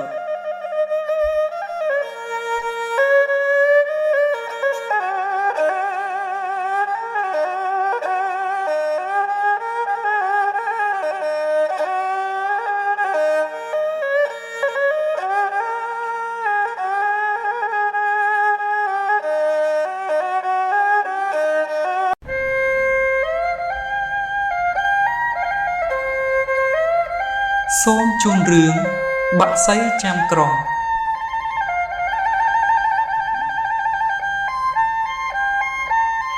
មានសេចក្តីដំណាលថាកាលដែលព្រះបាទចក្រពត្តិព្រះរាជាប្រទេសកម្ពុជាក្នុងរជ្ជកាលទី16ទ្រង់ព្រះទីវង្គតទៅហើយមានបុរសម្នាក់ឈ្មោះដំបងក្រញូងមានឫទ្ធិអំណាចខ្លាំងពូកែបានសោយរាជ្យក្នុងរជ្ជកាលទី17ឡើងដែលជាអ្នកបង្គាប់ឲ្យធ្វើកុដព្រះរាជវង្សានុវង្សមុនកាលនោះមានអ្នកម្នាងមួយអង្គទ្រង់មានព្រះគភ៌ពុំទាន់គ្រប់ខែភៀសព្រះកាយជារាជសាមញ្ញចេញទៅក្រៅស្រុកស្នាក់នៅជាមួយតាកុហេនិងយាយលាក់ជាភរិយាលុះព្រះគភ៌គ្រប់ខែក៏សម្ភពព្រះរាជបុត្រាមួយព្រះអង្គប្រកបដោយលក្ខណៈល្អអស្ចារ្យមានលុយលាក់កងចាក់នៅបាតព្រះហស្ថនិងបាតព្រះបាទតាកុហេនិងយាយលាក់ស្រឡាញ់ថ្នាក់ថ្នមព្រះរាជកុមារដោយកូនបង្កើតថ្ងៃមួយតាយាយនិងអ្នកម្នាងទៅច្រូតស្រូវបានប្តីព្រះរាជកុមារក្រោមម្លប់ឈើមួយដើមលុះកម្ដៅថ្ងៃចាំងត្រូវចំព្រះរាជកុមារមានសត្វបក្សីមួយមកកាងស្លាបក្រុងបាំងពីលើមិនឲ្យកុមារត្រូវកម្ដៅថ្ងៃឡើយតាកុហេស្មានថាសត្វចឹកចាងក៏រត់ទៅមើលហើយបក្សីនោះក៏ហើរចេញទៅតាកុហេនឹកសរសើរថាកូននេះមានបុណ្យវាសនាល្អណាស់ក៏ថ្វាយព្រះនាងថាបក្សីចាំក្រុងចំណែកក្រោយមកទៀតព្រះបាទព្រហ្មកិលក្នុងរជ្ជកាលទី18ទ្រង់សោយរាជ្យឡើងបានជ្រាបទំនេរតាមហោរាថ្វាយថាមានអ្នកមានបុណ្យកើតក្នុងត្រកូលក្សត្រមានព្រះជន្ម7ព្រះវស្សាហើយភៀសខ្លួនជារាជនៅក្នុងអាណាចក្រយើងនេះអ្នកមានបុណ្យនោះមានកងចក្រនៅលើបាតដៃនិងនៅលើបាតជើងបន្ទាប់មកទ្រង់ក៏យកក្មេងៗដែលមានអាយុ7ឆ្នាំក្នុងព្រះនគរមកផ្ដិតដៃលើម្សៅក្នុងចង្អេរដើម្បីពិនិត្យរកមើលកងចក្រតាកុហេភ័យខ្លាំងពេកក៏ពោលចៅចេញពីម្ដាយរត់គេចទៅឲ្យឆ្ងាយព្រះរាជាទ្រង់ជ្រាបច្បាស់ហើយក៏ចាត់ទ័ពឲ្យតាមចាប់តាកុហេនិងបក្សីចាំក្រុងហ ហេតុតែបនបារមីរបស់បក្សីចាំក្រុងកងទ័ពទាំងនោះពុំអាចដេញតាមទាន់បានឡើយតែកុហេបញ្ចេះបក្សីចាំក្រុងលើស្មាដើរកាត់ព្រៃត្រឡប់ទៅផ្ទះវិញលុះទៅដល់គាត់ប្រាប់បក្សីចាំក្រុងថាបាគង់នៅទីនេះសិនចុះតែទៅគៀងគោបញ្ចូលក្រោលហើយគាត់ចោលដំបងដេញគោដំបងនោះក៏បាត់ទៅក្នុងទឹកអូររកពុំឃើញបានជាអូរនោះជាប់ឈ្មោះថាអូរដំបងបន្ទាប់ពីនោះមកតែកុហេនាំបក្សីចាំក្រុងរត់កាត់ព្រៃទៅដល់ទួលមួយមានដើមរលួងម្លប់ត្រឆៃល្អក៏ឈប់សម្រាកនៅទីនោះបានជាកន្លែងនោះជាប់ឈ្មោះថាភូមិរលួងនៅក្នុងស្រុកសូត្រនិគមខេត្តសៀមរាបសព្វថ្ងៃនេះលុះព្រឹកឡើងតែកុហេពង្រត់បក្សីចាំក្រុងចូលទៅក្នុងព្រៃប្រទះឃើញព្រែកមួយតែកុហេបានឃើញក្មេងប្រុសម្នាក់ឈ្មោះជីក្រែងកំពុងជិះទូកស្ទួចត្រីតែកុហេក៏សុំឲ្យគេជួយចម្លងពួកគាត់ទៅត្រែម្ខាងបានជានៅទីនោះជាប់ឈ្មោះថាភូមិជីក្រែងស្រុកជីក្រែងខេត្តសៀមរាបក្រោយពីនោះមកពួកគាត់ក៏រត់ទៅដល់ភ្នំមួយជួបនឹងតាម្នាក់ឈ្មោះតាមើងសួរតាកុហេថាតានាំចៅទៅណាតាកុហេជម្រាបថាខ្ញុំមានទុក្ខធំណាស់អត់មានទាំងស្បៀងអាហារផងតាមើងឲ្យតាកុហេពួនចាំនៅភ្នំនោះគាត់ទៅយកស្បៀងអាហារសម្រាប់ធ្វើដំណើរតាមផ្លូវតពីនោះតាកុហេនិងបក្សីចាំក្រុងក៏សុំទូកគេឆ្លងកាត់ទីទំនាបទឹកមកដល់ខេត្តជើងព្រៃកងទ័ពតាមមកជិតទាន់តែកុហេក៏នាំបក្សីចាំក្រុងពួនក្នុងព្រៃមួយវេលាយប់នោះមានមូសយ៉ាងច្រើនសម្រាប់មិនបានទៅបក្សីចាំក្រុងបួងសួងថាបើខ្ញុំជាអ្នកមានបនមែនសូមកុំឲ្យមានមូសនៅទីនេះដោយអានុភាពព្រះរាជកុមារមុខក្បាត់អស់គ្មានសល់ទើបនៅទីនោះជាប់ឈ្មោះថាទួលកោចៅនៅក្នុងតំបន់រកាកោងស្រុកបុកកំពូលខេត្តកណ្ដាលលុះព្រឹកឡើងតែកុហេក៏នាំបក្សីចាំក្រុងរត់បន្តទៅទៀតដល់មាត់ទន្លេប្រុងនឹងឆ្លងកាត់ទៅត្រើយខាងត្បូងតែរកទូកឆ្លងមិនបានបក្សីចាំក្រុងសងបារមីថាបើខ្ញុំត្រូវបានសោយរាជហើយបានទំនុកបម្រុងព្រះពុទ្ធសាសនាមែនសូមឲ្យដើមរកានៅត្រើយខាងជើងកោងទៅរកដើមលវានៅត្រើយខាងត្បូងទេទៅមកជាប់គ្នាដោយបំណងរំពេចនោះដើមឈើទាំងពីរក៏កោងទេទៅរកគ្នាដោយប្រណិធានតែកុហេក៏អៀវបក្សីចាំក្រុងឆ្លងកាត់តាមមេឈើទាំងពីរនោះរួចមែនគ្រាន់តែពួកគាត់ឆ្លងកាត់ផុតដើមឈើទាំងពីរក៏ងើបឡើងដូចដើមវិញទើបត្រើយខាងជើងជាប់ឈ្មោះថារកាកោងនៅក្នុងស្រុកបុកកំពូលខេត្តកណ្ដាលនៅត្រើយខាងត្បូងជាប់ឈ្មោះថាលវាទេនៅស្រុកស្រីសន្ធរខេត្តកំពង់ចាមតាមកុហេនិងបក្សីចាំក្រុងទៅដល់ទួលមួយប្របនឹងមាត់បឹងគាត់បានកាប់មែកជ្រៃមួយមែកធំដោយដោតយកម្លប់សម្រាប់យកកម្លាំងបក្សីចាំក្រុងក៏នឹងត្រៀលក់បាត់ទៅកំពុងតែលងលក់ស្រួលស្រាប់តែមានវងសត្វត្រដក់រនាលទុំជាច្រើនចុះមករកស៊ីក្នុងបឹងនោះក៏ផ្អើលអូឡើងលឺសន្ធឹកជាខ្លាំងតែក៏ហេលឺសំឡេងនោះស្មានថាជាកងទ័ពក៏ស្ទុះតានព្រះរាជកុមារឡើងសួរថាណែចៅលឺសអ្វីខ្លាំងម្ល៉េះព្រះរាជកុមារភ័យណាស់ស្មានថាជាកងទ័ពមែនក៏ស្ទុះឡើងលើមេជ្រៃដែលដោតមើលគ្រប់ទិសទីមិនឃើញកងទ័ពឃើញតែសត្វហើរមុំមីដេះដាស់ក៏បាត់ភ័យទៅវិញមេជ្រៃនោះព្រោះជាដរាបមកដល់ខាងត្បូងវត្តវិហារសួរសពថ្ងៃនេះលំដាប់ពីនោះតាកុហេនាំបក្សីចាំក្រុងរត់ឆ្លងទន្លេដោយទូកទៅត្រើយខាងលិចទៅពួននៅគុហាភ្នំប្រសិទ្ធខេត្តសំរោងទងចេះដែលជាស្រុកពញាលឺខេត្តកណ្ដាលនៅទីនោះកងទ័ពតាមទៅបៀតបៀនពុំបានឡើយលុះព្រះបាទព្រហ្មកិលសោយរាជ្យបាន20ឆ្នាំទ្រង់ព្រះទីវង្គតទៅ នាម៉ឺនសពមុខមន្ត្រីដឹងថាបាក់សីចាំក្រុងមានបនបារមីអស្ចារ្យកំពុងគង់នៅលើភ្នំប្រសិទ្ធក៏យាងទ្រង់មកសោយរាជសម្បត្តិតទៅកាលបាក់សីចាំក្រុងបានឡើងសោយរាជហើយទ្រង់បានជួបជុំជាមួយព្រះបិតាវិញទ្រង់ក៏បានតែងតាំងតាកុហេនិងយាយលក្ខជាព្រះអัยកោនិងព្រះអัยកាធម៌ក្រោយមកស្ដេចបាក់សីចាំក្រុងទ្រង់បានកសាងប្រាសាទមួយត្រង់ទីដែលឃើញទង់ជ័យវែងលលៃនៃកងទ័ពដែលលើកដេញតាមដំបងហៅថាប្រាសាទលលៃទ្រង់កសាងប្រាសាទមួយត្រង់ទីកន្លែងដែលតាក៏ហៅថាបាគង្គសិនហៅថាប្រាសាទបាគង្គដែលคล้ายមកជាប្រាសាទបាគង្គនៅខេត្តសៀមរាបហើយទ្រង់កសាងប្រាសាទមួយទៀតនៅក្រោលគោរបស់តាក៏ហៅថាប្រាសាទបាគោខេត្តសៀមរាបហើយកសាងព្រះវិហារមួយនិងព្រះពុទ្ធបាទមួយនៅភ្នំសន្ទុកហើយលើកតាមើងធ្វើជាចៅហ្វាយស្រុកថែរក្សានៅទីនោះរួចពីនោះមកទ្រង់បានកសាងព្រះវិហារមួយតម្កល់ព្រះពុទ្ធបដិមាករមួយព្រះអង្គត្រង់ទីកន្លែងដែលដោតនៅជ្រៃធ្វើមកលុបគឺទីដែលតាកោហេតានសួរព្រះអង្គស្មានថាកងទ័ពនោះហៅថាវត្តវិហារសួរទើបជាប់ឈ្មោះថាវត្តវិហារសួរជាបូជនីយដ្ឋានដ៏ស័ក្តិសិទ្ធិដរាបមកដល់សពថ្ងៃនេះលុះតាកុហេនិងយាយលក្ខទទួលមរណភាពទៅព្រះរាជាក៏ទ្រង់ធ្វើបន់រំសាយសពហើយទ្រង់យកធាតុតាកុហេទៅបញ្ចុះនៅទីនោះដែរ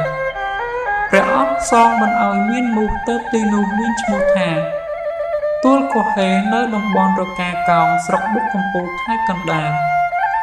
ឯធាតុជ័យលក្ខទ្រង់នាំយកទៅបញ្ចុះនៅប្រាសាទបាគោក្នុងខេត្តសៀមរាប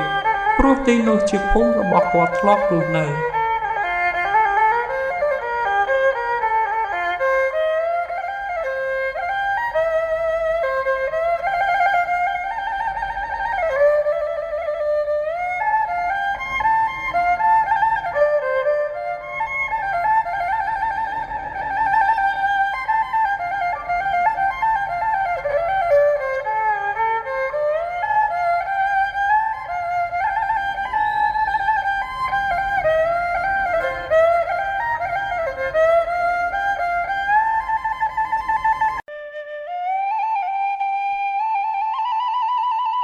សូមជូនរឿងហង្សយន្តក្នុងការដល់កន្លងទៅហើយមានព្រះរាជាមួយព្រះអង្គព្រះនាមអាទិត្យវង្សាអគ្គមហេសីព្រះនាមពំពាជាស្ដេចមានអានុភាពជាងស្ដេចទាំង101អង្គមានព្រះស្នំ6000នាក់តែងគាល់បម្រើសោយរាជនៅក្រុងទេពបុរីព្រះស្នំទាំង6000នោះសឹងពុំមានបុត្រាមួយសោះសេវកម្មានខ្លាចសាបសូន្យព្រះនគរក៏ក្រាបទូលព្រះរាជាថាបើពិតព្រះអង្គជាម្ចាស់នៃផែនដីព្រះនគរយើងបើអត់ពីព្រះអង្គទៅនឹងពុំមានក្សត្រណាមួយសោយរាជតទៅទៀតឡើយព្រះរាជាទ្រង់ត្រាស់បង្គាប់ឲ្យព្រះនាងពំពាព្រះអគ្គមហេសីឲ្យប្រដាប់ផ្កាភ្ញីបូជាពួកទេវតាឲ្យទានចាំសិលអធិដ្ឋានសូមព្រះរាជបុត្រាមួយព្រះអង្គព្រះនាងក៏ទ្រង់ធ្វើតាមព្រះរាជបញ្ជាដោយអំណាចបុណ្យបារមីនៃព្រះនាងក៏ក្រើកទៅដល់អាសនៈនៃសកទេវរាជសកទេវរាជទ្រង់បើកទិព្វចក្ខុមើលហេតុសពគ្រប់ទ្រង់ក៏ជប់ព្រះបរមពោធិសត្វដែលជាទេវបុត្រមួយព្រះអង្គឲ្យចុះមកចាប់បដិសន្ធិក្នុងផ្ទៃព្រះនាងពំពាលុះព្រះគោគ្រប់10ខែហើយក៏ប្រសូតព្រះរាជបុត្រមួយព្រះអង្គមានសម្បុរដូចមាសពួកព្រាហ្មណ៍ថ្វាយព្រះនាមថាព្រះសវណ្ណកុមារលុះមានប្រជញ្ញ16វស្សាព្រះវរបិតាទ្រង់ឲ្យនាំព្រះរាជធីតានៃស្ដេចទាំង101មកថ្វាយតែព្រះរាជកុមារពុំសព្វព្រះរាជហឫទ័យសោះទ្រង់ទូលព្រះវររាជបិតាថានឹងស្វែងរកព្រះអគ្គមហេសីផ្ទាល់ព្រះអង្គគ្រានោះមានជាង2នាក់ជាងម្នាក់ចេះធ្វើប្រាសាទនិងក្បាច់រចនាផ្សេងម្នាក់ទៀតចេះធ្វើរូបសត្វដូចជារូបក្រូចក្ងោកជាដើមមានខ្សែទាញអាចជិះហោះដល់អាកាសបានព្រះរាជាទ្រង់ព្រះបញ្ជាឲ្យជាងទាំងពីរនេះធ្វើហង្សយន្តមួយជាមួយព្រះទីនាងសម្រាប់គង់ហោះទៅកាន់ទីផ្សេង លុះជាងទាំងពីរធ្វើរួចហើយព្រះរាជាទ្រង់គង់លើហង្សយន្តទៅកាន់ទីនេះនាងមានព្រៃហមពៀនជាដើមឯព្រះរាជកុមារទ្រង់មានព្រះបំណងចង់ចេញទៅរៀនសិលសាស្ត្រទ្រង់ក៏ចូលទៅទូលលាព្រះវររាជបិតាព្រះវររាជបិតាទ្រង់អនុញ្ញាតហើយប្រគល់ហង្សយន្តមួយដល់ព្រះរាជកុមារព្រះរាជកុមារទ្រង់គង់លើហង្សយន្តនោះហោះទូព្រៃព្រឹក្សាចំនួន3សប្តាហ៍ចូលដល់នគរបញ្ចាលទ្រង់ទុកហង្សយន្តលើដើមឈើធំមួយដើមហើយយាងចូលទៅសំណាក់ផ្ទះចៅព្រាហ្មណ៍ហោរាម្នាក់ដែលជាបរោហិតព្រះចៅក្រុងបញ្ចាលសូមរៀនសិលសាស្ត្រមិនយូរប៉ុន្មានព្រះសវណ្ណកុមាររៀនចេះសិលសាស្ត្រយ៉ាងស្ទាត់ជំនាញព្រាហ្មណ៍ហោរាបានសូមព្រះអង្គធ្វើជាកូនធម៌តែងនាំព្រះអង្គទៅគាល់ព្រះចៅបញ្ចាលរាល់ថ្ងៃឯព្រះចៅក្រុងបញ្ចាលព្រះអង្គមានព្រះរាជធីតាមួយព្រះអង្គព្រះនាងបទុមកេសរមានព្រះជន្ម16វស្សាមានព្រះរូបល្អលើសស្រីក្នុងនគរនោះថ្ងៃមួយព្រះនាងទតឃើញព្រះសវណ្ណកុមារកំពុងយាងក្បែរប្រាសាទមានប្រតីចាប់ប្រតិព័ទ្ធចំពោះព្រះអង្គអន្ទះអន្តែងក្នុងប្រតីផ្ទុំពំបាមានព្រះចន្ទាសៅមងខុសធម្មតាស្រីបំរើម្នាក់សួរទៅព្រះនាងប្រាប់ថាមានសេចក្តីប្រតិព័ទ្ធចំពោះព្រះសវណ្ណកុមារយ៉ាងខ្លាំងរួចទ្រង់ប្រាប់អបាយឲ្យស្រីនេះចូលទៅទូលព្រះសវណ្ណកុមារស្រីបំរើក៏ទៅទូលព្រះសវណ្ណកុមារព្រះសវណ្ណកុមារសន្យាថានឹងមកកាន់ប្រាសាទព្រះនាងក្នុងពេលរាត្រីលុះពេលរាត្រីព្រះសវណ្ណកុមារគង់លើហង្សយន្តទៅកាន់ប្រាសាទព្រះនាងបទុមកេសរហើយយប់ក្រោយតែងតែយាងមកយ៉ាងនេះដរាបព្រះនាងមានគភ៌ព្រះចៅក្រុងបញ្ចាលទ្រង់ជ្រាបថាព្រះរាជធីតាមានគភ៌ទ្រង់ធ្វើអបាយឲ្យចាប់សវណ្ណកុមារបានឲ្យពេជ្ឈឃាតនាំទៅសម្លាប់ព្រះរាជកុមារបញ្ឆោតពួកពេជ្ឈឃាតឲ្យនាំព្រះអង្គទៅក្បែរគល់ឈើដែលទុកហង្សយន្តនោះ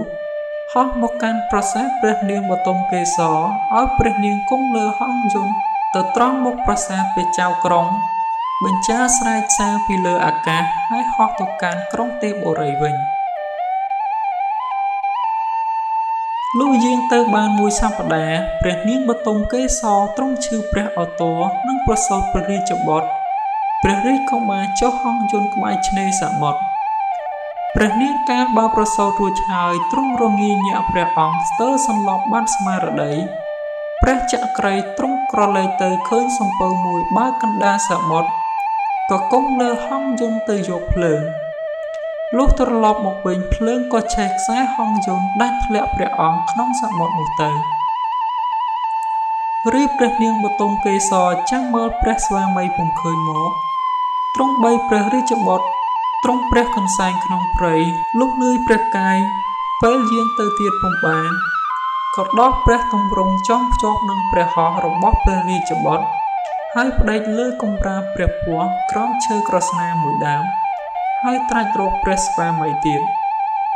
ថ្លែងពីព្រះសវណ្ណកុមារទ្រង់ហាលក្នុងមហាសមុទ្រត្រូវនាយសំពៅម្នាក់រើសបានក្រោយមកមាននាយសំពៅម្នាក់ទៀតរើសបានហង្សយន្តថ្ងៃមួយមានសត្វមួយព្រះអង្គព្រះនាមព្រះបាទព្រហ្មទត្តសោយរាជសម្បត្តិនៅក្នុងព្រះរាណសីទ្រង់យាលទៅក្រសាព្រៃហមពៀនលុះជាងទៅស្ទាបឈើក្រស្នាទ្រង់ទតឃើញព្រះរាជកុមារនោះក៏រើសយកមកចិញ្ចឹមហើយសន្មតព្រះនាមថាចៅក្រឹស្នាកុមាររីព្រះនាងបទុមកេសរកាលបើមិនជួបព្រះស្វាមីក៏ត្រឡប់មកដើមក្រស្នាវិញពុំឃើញព្រះរាជបុត្រទ្រង់សោកសន្លប់បាត់ស្មារតីវិញទតមើលឆ្វេងមើលស្ដាំឃើញដីទូទីដឹងថាមាននរណារើសព្រះរាជបុត្រក៏យាងទៅតាមស្នាមទ័ពព្រះបាទពារាណសីដរាបដល់ផ្ទះដូនចាស់តាចាស់នៅក្បែរព្រះនគរគាត់ជាអ្នកក្រងផ្កាថ្វាយព្រះរាជាព្រះនាងសូមដូនតាចាស់ធ្វើជាកូនធរហើយក្រងផ្កាជារៀងរាល់ថ្ងៃជំនួសដូនចាស់លោកចៅក្រឹស្នាកុមារព្រះជន្មបាន16ព្រះវស្សាព្រះបាទព្រហ្មទត្តជ្រើសរើសព្រះរាជធីតានៃក្សត្រនានារហូតដល់កូនសេដ្ឋីកហបតីឲ្យធ្វើជាអគ្គជយា តែព្រះរាជកុមារពុំសពព្រះតីសោះស្រាប់តែអាមាត្យម្នាក់ក្រាបទូលព្រះរាជាអំពីរូបសម្បត្តិរបស់ចៅយាយមាលាព្រះរាជាទ្រង់ឲ្យនាំព្រះនាងបទុមកេសរនោះមកព្រះរាជកុមារគ្រាន់ឃើញព្រះនាងភ្លាមមានព្រះតីប្រតិព័ទ្ធយ៉ាងខ្លាំងព្រះអង្គអភិសេកព្រះរាជកុមារនិងព្រះនាងបទុមកេសរតាមព្រះរាជប្រពៃណីឲ្យគង់លើប្រាសាទមាសមួយដ៏ល្អឆើតក្នុងយាមទី1នៃរាត្រីនោះព្រះរាជកុមារទ្រង់ចូលក្នុងក្រឡាព្រះបន្ទង់ព្រះនាងបទុមកេសរស្រាប់តែមានទេវតាមួយអង្គមកបណ្ដាលឲ្យមេឆ្មាដើរទៅជិតកូនវាកូនឆ្មានិយាយថានរណាអេះហ៊ានដើរលើក្បាលអញមេវាឆ្លើយថាកូនកុំនិយាយដូច្នេះយើងជាសត្វដេរឆានចំណងបើមនុស្សម្ដេចគេហ៊ានយកបដាយឯងធ្វើភរិយាព្រះរាជកុមារទ្រង់ព្រះសម្ដាប់ដូច្នេះក៏ត្រឡប់មកក្រឡាបន្ទង់វិញយាមទី2ទ្រង់ចូលទៅទៀតស្រាប់តែមេនិងកូនពពែនិយាយពាក្យដូច្នេះទៀតព្រះអង្គក៏ត្រឡប់ទៅវិញយាមទី3ទ្រង់ចូលទៅទៀតទ្រង់លើកូនសេះនិងមេសេះនិយាយគ្នាដោយពាក្យដដែលព្រះអង្គរំពឹងថាខ្លួនព្រះអង្គគឺព្រះបិតារើសមកពីព្រៃក៏អធិដ្ឋានថាបើស្ត្រីនេះជាម្ដាយរបស់អញមែនសូមកុំឲ្យសត្វនេះជជែកគ្នាទៀតរួចទ្រង់យាងចូលទៅរីឯសត្វទាំងនោះពុំនិយាយគ្នាឡើយរួចព្រះរាជកុមារយាងចូលទៅដល់ព្រះនាងបទុមកេសរទ្រង់ប្រាប់ហេតុសពគ្រប់ក៏ទ្រង់ព្រះកន្សែងទាំងពីរព្រះអង្គតមកព្រះនាងទ្រង់ឲ្យជាងសង់សាលាឆទានមួយសម្រាប់ដាក់ទានបាយចំណីដល់អង្គតជននៅក្បែរទ្វារព្រះនគរហើយឲ្យជាងគូគំនូរៀបរាប់ពីប្រវត្តិព្រះនាងនិងព្រះសុវណ្ណកុមាររួចទ្រង់ផ្ដាំហេតុសពគ្រប់នឹងយាយមាលាថ្លែងពីនាយសំពៅដែលរើសបានហង្សយន្តក៏នាំរូបហង្សយន្តនេះមកឲ្យព្រះបាទព្រហ្មទត្តទូតព្រះបាទព្រហ្មទត្តទូតទ្រង់ប្រគល់ហង្សយន្តនេះដល់ចៅក្រឹស្នាកុមារព្រះនាងបទុមកេសរឃើញហង្សយន្តដូច្នេះទ្រង់ព្រះកន្សែងជាខ្លាំងចំណែកឯនាយសំពៅដែលស្រង់ព្រះសុវណ្ណកុមារបានបើកសំពៅទៅចតនៅនគរពរាណសីដែរព្រះសុវណ្ណកុមារទ្រង់ចុះពីសំពៅយាងទៅក្បែរព្រះបរមរាជវាំងទ្រង់ចូលទៅកាន់សាលានោះលុះសោយព្រះស្នើយហើយយាងទតឃើញគំនូទ្រង់យល់ថាគំនូនោះជាប្រវត្តិរបស់ព្រះអង្គទ្រង់ស្លុតព្រះハរតីយាងទៅទៀតពុំបានទ្រង់ព្រះកន្សែងនៅទីនោះរីពួកឆ្មាំអ្នកចាំសាលាទានឃើញដូច្នេះរត់ទៅជម្រាបយាយមាលាទទួលព្រះនាងឲ្យគេនាំព្រះសុវណ្ណកុមារចូលទៅក្នុងប្រាសាទព្រះនាងលុះទតឃើញព្រះសុវណ្ណកុមារច្បាស់ហើយក៏ស្ទុះទៅអោបព្រះបាទាឯចៅក្រឹស្នាកុមារក៏ដូច្នេះដែរទាំង3ព្រះអង្គទ្រង់សោកការសន្លប់នៅទីនោះព្រះរាជាព្រហ្មទត្តឲ្យអាមាត្យទទួលសួរអំពីរឿងសោកការនៃក្សត្រទាំង3អង្គព្រះសុវណ្ណកុមារទ្រង់ត្រាស់ថាត្បិតយើងជាបងព្រះនាងបទុមកេសរព្រាត់គ្នាទើបតែនឹងបានជួបគ្នាក្នុងគ្រានេះក្សត្រនោះចៅក្រឹស្នាកុមារយកហង្សយន្តមកថ្វាយព្រះសុវណ្ណកុមារដែលជាបិតាព្រះអង្គទ្រង់រៀបចំហង្សយន្តបានល្អដូចដើមហើយប្រទានរង្វាន់ជាច្រើនដល់នាយសំពៅទាំងពីរព្រមទាំងយាយមាលាក្នុងរាត្រីនោះព្រះចៅក្រឹស្នាកុមារទ្រង់សរសេរព្រះរាជសារមួយច្បាប់បិទនៅទ្វារប្រាសាទក្រាបថ្វាយបង្គំលាព្រះបាទព្រហ្មទត្តហើយព្រះសុវណ្ណកុមារព្រះនាងបទុមកេសរនិងចៅក្រឹស្នាកុមារក៏ទ្រង់ឡើងគង់លើហង្សយន្តហោះទៅកាន់ក្រុងទេពបុរីជាជាតិមាតុភូមិរបស់ព្រះអង្គដោយសិរីសួស្តី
សូមជូនរឿងទឹកសង្វារសម័យមួយមានព្រះរាជាមួយអង្គទ្រង់ព្រះនាមត្រៃបតីអគ្គមហេសីព្រះនាមច័ន្ទរដ្ឋាសោយរាជសម្បត្តិក្នុងនគរត្រៃបុរីតាំងនៅជិតព្រៃហេមពាន្តព្រះរាជាអង្គនេះទ្រង់មានឥទ្ធិពលយ៉ាងខ្លាំងក្លាក្រៃលែងមានស្ដេចទាំង101នគរជាចំណុះទ្រង់មានព្រះរាជបុត្រមួយព្រះអង្គព្រះនាមព្រះភិរុណថ្ងៃមួយព្រះមេដាទ្រង់នាំរាជកុមារទៅក្រសាលនៅមុខព្រះលានស្រាប់តែមានសត្វឥន្ទ្រីហើរមកឆាបឆក់យករាជកុមារទៅដើម្បីធ្វើជាអាហាររបស់វាប៉ុន្តែហេតុតែភ័ព្វវាសនាល្អរបស់ព្រះរាជកុមារសត្វឥន្ទ្រីហើរទៅជាប់អាស្រមឥសីឃើញសត្វឥន្ទ្រីពំព្រះរាជកុមារដូច្នេះក៏ស្រែកយ៉ាងខ្លាំងបំភ័យបង្អើលសត្វឥន្ទ្រីបក្សីផិតភ័យនឹងសម្រែកនោះក៏ទម្លាក់ព្រះរាជកុមារចោលហើយយកតែខ្លួនទៅឥសីរើសយកព្រះរាជកុមារទៅបង្ហាត់បង្រៀនមន្តវិជ្ជាចេះយ៉ាងស្ទាត់ជំនាញព្រះរាជកុមារនៅក្នុងសំណាក់ឥសីអស់រយៈពេល15ឆ្នាំទើបលាឥសីត្រឡប់មកនគរវិញឥសីក៏បានជប់សេះពីណូនិងធ្នូជ័យឲ្យហើយបង្ហាញផ្លូវឲ្យព្រះភិរុណទៅលុះធ្វើដំណើរទៅដល់នគរកេតុចម្ពូព្រះភិរុណបានឃើញយក្សពិណរាជនិងវៃរតកំពុងច្បាំងនឹងនាងទឹកសង្វារក៏ទៅជួយច្បាំងនាងទឹកសង្វារវាយពិណរាជនិងវៃរតស្លាប់ទៅនាងទឹកសង្វារក៏បាននាំព្រះភិរុណចូលទៅក្នុងនគរកេតុចម្ពូដើម្បីទៅជួបនឹងព្រះមេដាព្រះនាមផាយសុមេលីហើយទ្រង់ក៏រៀបចំអភិសេកព្រះភិរុណនិងនាងទឹកសង្វារឲ្យសោយរាជនៅនគរកេតុចម្ពូក្នុងរាត្រីដំបូងមានយក្សមួយឈ្មោះចតុនុរាជជាបងពិណរាជសោយរាជក្នុងវិឆាយ័នដោយខឹងនឹងព្រះភិរុណសម្លាប់ប្អូននិងក្មួយក៏មកសណ្ដំចាប់យកនាងទឹកសង្វារទៅដាក់ក្នុងទ្រុងដែកដើម្បីសម្លាប់ចោលថ្លែងពីព្រះភិរុណលុះព្រះអរុណោទ័យរះឡើងពុំឃើញនាងទឹកសង្វារក៏ហៅសេនាទាំង3មកប្រឹក្សាកូនគូឃើញថា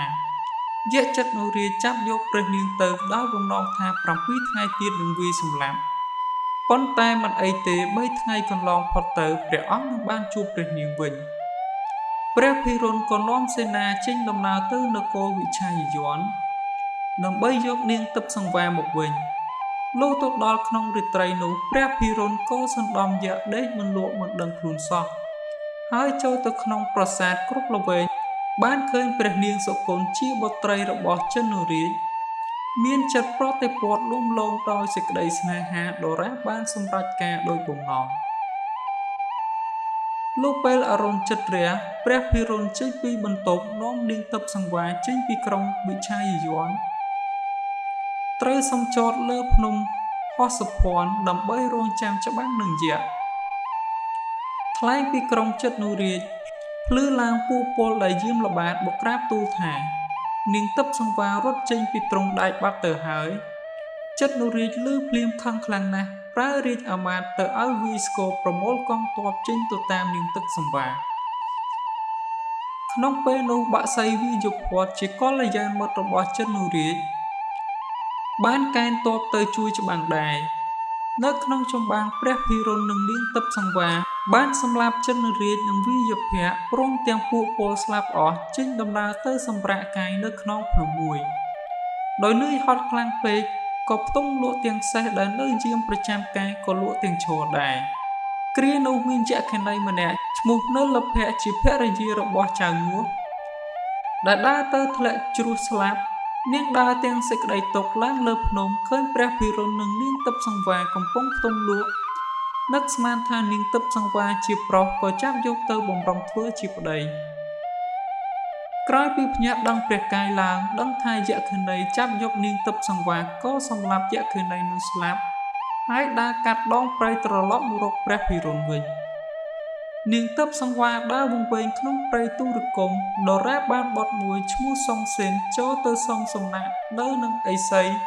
ដែលព្រះភិរុណធ្លាប់សំណាក់នៅនោះលុះព្រះសង្ឃសេនមានវ័យចម្រើនក៏លាមេដាទៅតាមរកព្រះវរបិតាតែព្រះមេដាមិនព្រមបើកឱកាសឲ្យទៅសោះថ ថ្ងៃមួយដោយនឹកព្រះវរៈបិតាខ្លាំងពេកទ្រាំពុំបានក៏សរសេរសម្បត្តិលាព្រះមេត្តានិងឥសីទុកនៅនឹងកន្លែងហើយចេញដំណើរទៅតាមរកព្រះវរៈបិតានិងទិព្វមន្ទីរដែលយៈលួចយកទៅនោះក្នុងការធ្វើដំណើរទៅនោះព្រះរាជបុត្រសុងស៊ីនបានជួបនឹងព្រះភិរុណរាជជាព្រះអនុជក្នុងក្រុងកាមរាជជានគររបស់ព្រះរាជស៊ីសុវិឆាយអគ្គមហេសីឈ្មោះដាវតារានិងបុត្រីឈ្មោះអំភ័យភ័ក្រក្នុងពេលនោះព្រះរាជកុមារទាំងពីរពុំស្គាល់គ្នាទៅវិញទៅមកកើតចម្បាំងគ្នារហូតដល់ស្លាប់ពលអស់ក៏សួរមេត្តាបិតាទៅវិញទៅមកទើបដឹងថាជាបងប្អូននឹងគ្នា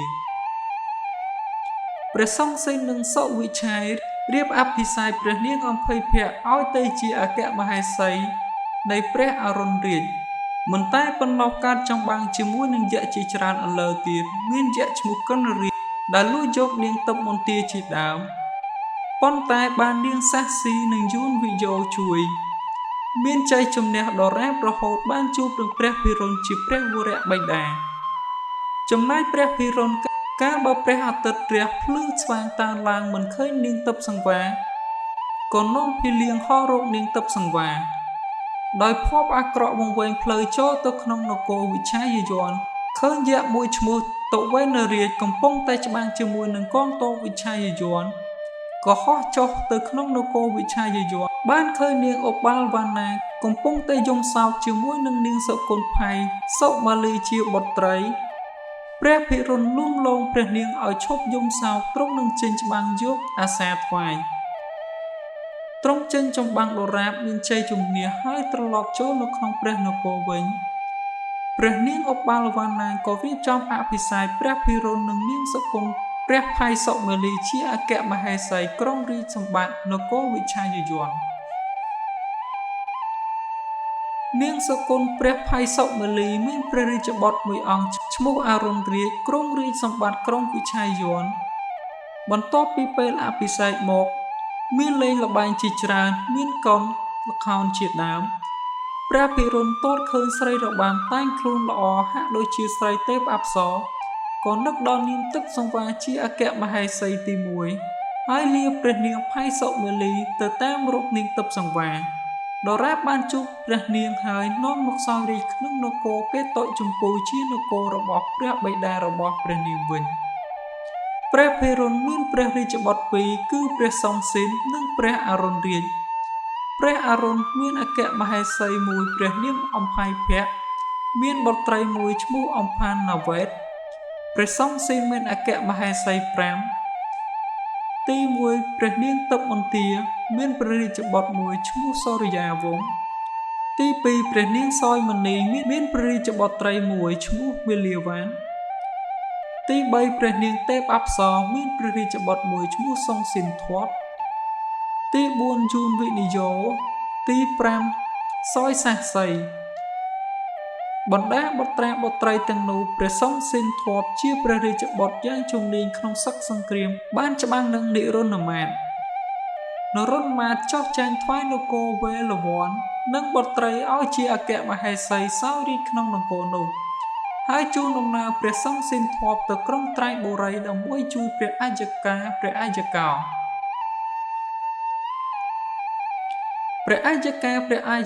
កាលបើឃើញចៅហើយមានសេចក្តីសោមនស្សត្រេកអរជាពន់ពេកហើយនាំព្រះនត្តាទៅក្រុងវិឆាយយ័នដើម្បីជួយព្រះសង្ឃស៊ីនជាព្រះវរៈបិតាទៀត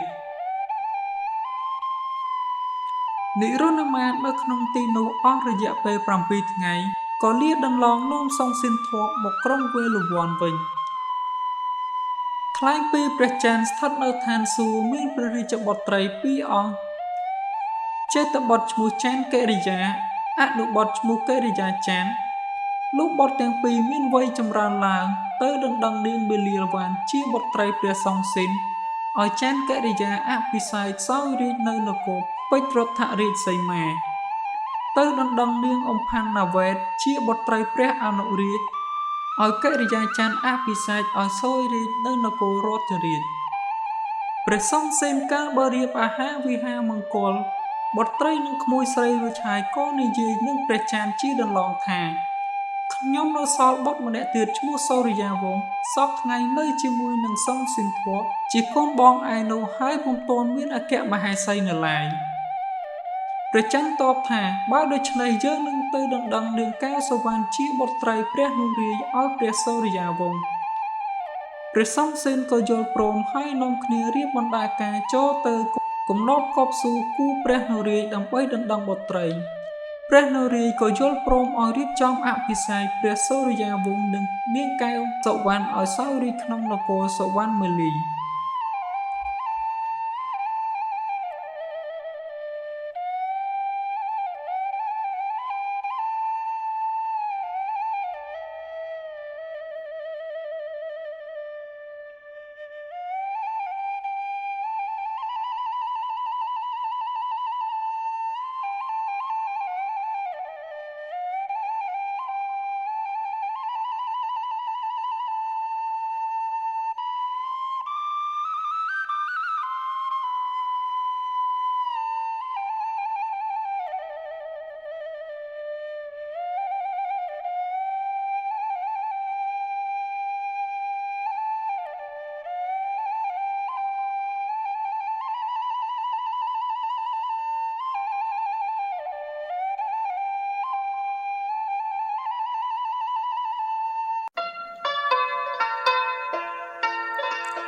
សូមជូនរឿងចៅចិត្តជា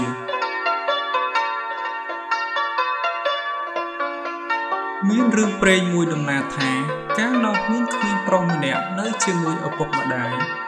ដោយសារតែក្មេងប្រុសនេះចូលចិត្តលួចគេអ្នកស្រុកក៏ហៅថាអាចៅចិត្តជាលុះក្មេងនោះចម្រើនវ័យធំឡើងឪពុកក៏ស្លាប់ចោលនៅតែម្ដាយចៅនោះមិនគិតធ្វើការរកស៊ីអ្វីទេឲ្យតែដល់វេលាយប់កាលណាចៅចិត្តជាដើរលួចទ្រព្យសម្បត្តិអ្នកស្រុកទាំងពួងមេដាទូមានប្រដៅដូចម្ដេចក៏មិនព្រមធ្វើតាមទៅម្ដាយយកកូនទៅនៅឯវត្តរៀនអក្សរចៅនោះក៏មិនខិតខំរៀនសូត្រទៀតប្រព្រឹត្តតែអំពើលួចទ្រព្យគេយកមកចិញ្ចឹមមេដានិងអាត្មាគ្រូរំលឹកប្រដៅដូចម្ដេចក៏មិនព្រមស្ដាប់ថ្ងៃមួយមានស្ដេចក្នុងនគរនោះទ្រង់ចេញប្រថាប់ចុងព្រះរាជរោងឲ្យសេនាបតីនាមសពពុកមន្ត្រីចូលគាល់ទ្រង់មានព្រះរាជអង្គការថាមានខេត្តមួយនៅទំនេរពុំទាន់មានឈ្មោះណាទៅឈររក្សានៅឡើយបើអ្នកណាយកប្រាក់40កហបណៈមកដាក់ឃ្លាំងយើងនឹងឲ្យទៅឈរធ្វើជាចៅហ្វាយស្រុករក្សាខេត្តនោះបន្ទាប់មកស្ដេចក៏យាងចូលក្នុងព្រះបរមរាជវាំងវិញគ្រានោះមានមន្ត្រីតូចម្នាក់វិលមកផ្ទះអេកកើតទុកចង់ធ្វើជាចៅហ្វាយស្រុកនោះនេះលុះដល់វេលាជួបចូលដំណេកប្តីនិយាយនឹងភរិយាថាអូនអើយឥឡូវនេះស្ដេចមានព្រះបន្ទូលថាបើឈ្មោះណាមាន40កហបណៈថ្វាយព្រះអង្គដាក់ឃ្លាំងត្រឹមនឹងឲ្យធ្វើជាចៅហ្វាយស្រុករក្សាខេត្តនោះដែលនៅទំនេរភរិយាឆ្លើយថាអ្នកអើយខ្ញុំចង់ឲ្យអ្នកធ្វើជាចៅហ្វាយស្រុកណាស់តែសពថ្ងៃយើងក្រីក្រពេកធ្វើមិននឹងបានប្រាក់ថ្វាយស្ដេចទៅនិយាយហើយក៏នាំគ្នាបន់ទេវតាថាសូមទេវតាជួយខ្ញុំឲ្យបានប្រាក់40កហបណៈថ្វាយស្ដេចខ្ញុំនឹងធ្វើជាចៅហ្វាយស្រុកនៅគ្រានេះពេលនោះចៅចិត្តជាដើរលួចគេហើយមកអង្គុយក្រោមផ្ទះមន្ត្រីនោះបានស្ដាប់ឮដូច្នេះមានចិត្តអាណិតក៏យកប្រាក់40កហបណៈពីផ្ទះខ្លួនវិចនឹងកម្មាត់សម្ពុតមកលោកដៃតាមជញ្ជាំងទៅទុកឲ្យមន្ត្រីនោះរួចត្រឡប់ទៅវិញលោកភ្លឺច្បាស់មន្ត្រីនោះភ្ញាក់ឡើងក្រឡេកឃើញបំពេចសម្ពុត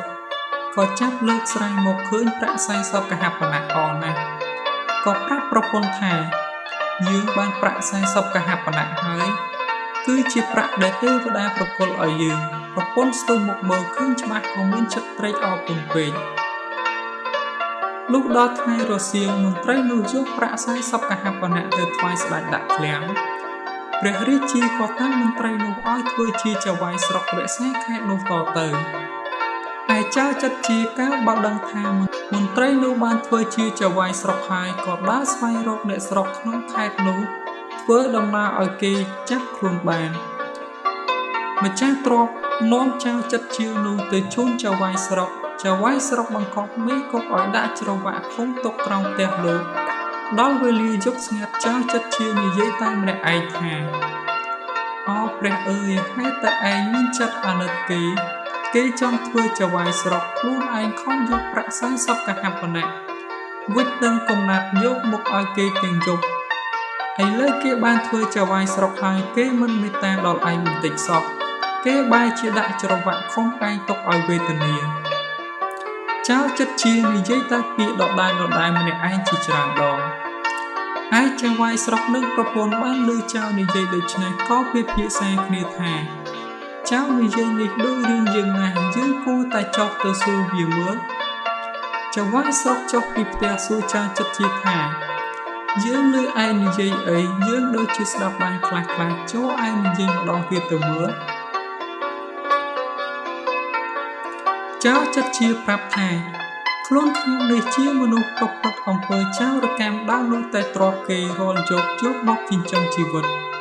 កាលពីលោកនៅជាមន្ត្រីតូចពុំទាន់បានធ្វើជាចៅវាយស្រុកវេលាយប់មួយនោះខ្ញុំដើរលួចគេហើយមកអង្គុយក្រោមផ្ទះលោកលើលោកនិយាយនឹងប្រពន្ធថាពួកលោកចង់បានប្រាក់40កហបណៈថ្វាយស្ដេចព្រោះចង់ធ្វើជាចៅវាយស្រុកខ្ញុំលើដូច្នេះមានចិត្តអាណិតលោកក៏ទៅយកប្រាក់40កហបណៈពីផ្ទះវិចនឹងកំណាត់សម្ពុតមកដាក់ចិត្តក្បាលដំណេកទុកជូនលោកហើយខ្ញុំក៏ត្រឡប់ទៅវិញក្រោយមកខ្ញុំលើគេនិយាយថាលោកបានធ្វើជាចៅវាយស្រុកខ្ញុំក៏មកលួចគេនៅក្នុងខេត្តនេះឲ្យគេចាប់ខ្លួនខ្ញុំគេក៏នាំខ្ញុំមកជូនលោកក៏ដាក់តបខ្ញុំមិនប្រណីចៅវាយស្រុកស្ដាប់ហើយក៏ជឿជាក់ហើយនិយាយថាអូសំឡាញ់អើយនេះជារឿងពិតដែលខ្ញុំបានធ្វើជាចៅវាយស្រុកក៏ព្រោះតែឯងជួយខ្ញុំឥឡូវឯងឈប់ពិបាកចិត្តទៅព្រឹកនេះខ្ញុំនឹងលែងឯងឲ្យរួចផុតពីទោសហើយឯងនឹងខ្ញុំធ្វើជាសំឡាញ់នឹងគ្នាតទៅចៅវាយស្រុកសួរថាឯងឈ្មោះអីបុរសនោះជម្រាបថាខ្ញុំឈ្មោះចៅចិត្តជាលោកភ្លឺច្បាស់ចៅវាយស្រុកក៏ដោះលែងចៅចិត្តជាហើយនិយាយថាសំឡាញ់ខ្ញុំនឹងចិញ្ចឹមឯងពីថ្ងៃនេះតទៅតែឯងកុំលួចគេទៀតអីចៅចិត្តជាឆ្លើយថារឿងលួចនោះខ្ញុំមិនទាន់ឈប់ទេខ្ញុំគ្រាន់តែលួចប្រាក់បន្តិចបន្តួចយកទៅចិញ្ចឹមមេបាមេម៉ាយតែប៉ុណ្ណោះចៅវាយស្រុកក៏ឲ្យប្រាក់40កហបណៈផ្ញើទៅឲ្យមេដាតែចៅចិត្តជាប្រកែកមិនព្រមយកចៅវាយស្រុកសួរថាគេសម្លាញ់ឯងនៅឯណាចៅចិត្តជាប្រាប់ថាផ្ទះខ្ញុំនៅទីនោះហើយលាចៅវាយស្រុកទៅផ្ទះវិញទៅគ្រានោះមានលោកជុំរាជនិងមន្ត្រីតូចម្នាក់កើតសេចក្តីវិវាទទាស់ទែងគ្នាជាយូរខែហើយមន្ត្រីតូចនោះមានគំនុំកុំគួនចង់សម្លាប់លោកជុំរាជណាស់មន្ត្រីនោះមានស្រីបំរើម្នាក់ជាទីទុកចិត្តស្រីបំរើនោះខំកប់គួនចៅវាយមិនឲ្យទាស់ចិត្តវេលាយប់ស្ងាត់មន្ត្រីនោះនិយាយនឹងស្រីបំរើថាយើងចង់ឲ្យនាងជួយខ្ញុំរឿងមួយព្រោះយើងស្អប់លោកជុំរាជនោះណាស់យើងចង់សម្លាប់គេចោលតែមិនដឹងរកអ្នកណាឲ្យជួយបានតែសពថ្ងៃយើងឃើញនាងមានប្រាជ្ញាជាងគេហើយមន្ត្រីនោះបង្គាប់ស្រីបំរើថាចូលឯងចេញពីខ្ញុំទៅរកប្រាក់លោកជុំរាជហើយនាងទៅនៅនឹងគេសិនចោះតែឯងត្រូវខំកប់គុណគេឲ្យដូចជានៅនឹងយើងពេលលោកយមរាជនោះទុកចិត្តនឹងនាងឲ្យនាងចូលទៅបំរើខាងក្នុងនាងចាំមើលវេលាយប់ស្ងាត់ពេលលោកយមរាជដេកលក់ចូលនាងដុតពន្លឺសំណឲ្យពុះក្តៅរួចចាក់ចូលទៅក្នុងមាត់លោកយមរាជនោះទៅគេនឹងស្លាប់គ្មានអ្នកណាដឹងឡើយបើឯងធ្វើបែបនេះបានយើងនឹងចេញប្រាក់លុះនាងយកមកឲ្យរួចពីខ្ញុំគេស្រីបំរើនោះស្ដាប់ហើយក៏ទទួលការសពគ្រប់នៅក្នុងវេលាយប់នោះដែរចៅចិត្តជាដើរលួចគេហើយក៏មកអង្គុយក្រោមផ្ទះមន្ត្រីនោះកាលមន្ត្រីបង្គាប់ស្រីបំរើឲ្យសម្លាប់លោកជុំរាជដូចម្ដេចក៏ស្ដាប់បានទាំងអស់ថ្ងៃក្រោយស្រីបំរើនោះលាលោកម្ចាស់ទៅរកប្រាក់លោកយមរាជហើយនៅបំរើលោកយមរាជក៏ទទួលជើងប្រាក់លុបឲ្យនាងនៅបំរើខ្លួននាងនោះក៏គុណខំបំរើលោកយមរាជនិងលោកជំទាវមិនឲ្យទាស់ចិត្តឡើយ លោកយមរាជនិងលោកជំទាវក៏ទុកចិត្តស្និទ្ធស្នាលឲ្យនាងចេញចូលខាងក្នុងបម្រើចិត្តដិតធម្មតានៅវេលាយប់ស្ងាត់ស្រីបម្រើនោះដឹងថាលោកយមរាជសម្រាមលក់ហើយនាងក៏ដុតរំលាយសំណឲ្យក្តៅពុះហើយលើកសំណនោះទៅចាក់ចូលក្នុងមាត់លោកយមរាជក៏ស្លាប់បាត់ទៅរួចនាងនោះក៏ត្រឡប់ទៅកន្លែងដេកវិញលុះព្រឹកឡើងលោកជំទាវក៏ភ្ញាក់បានដឹងថាដីស្លាប់ក៏ស្រែកត្រហោយំធ្វើឲ្យមនុស្សផ្អើលមកមើលលោកជំទាវក៏ទៅក្រាបថ្វាយបង្គំទូលស្ដេចតាមដំណើររឿងព្រះរាជាក៏ទ្រង់ចាត់មន្ត្រីឲ្យមកមើលតែមិនដឹងថាគេស្លាប់ដោយសារអ្វីព្រោះគ្មានស្លាកស្នាមក៏ទៅក្រាបបន្ទំទូលស្ដេចតាមដំណើររឿងព្រះរាជាទ្រង់ឲ្យគេយកសពយមរាជទៅបញ្ចុះតាមការគួរក្រោយមកដល់រដូវបុណ្យភ្ញៀវទូសមាសនាងមើលសពមុខមន្ត្រីចូលគាល់ព្រះមហាក្សត្រ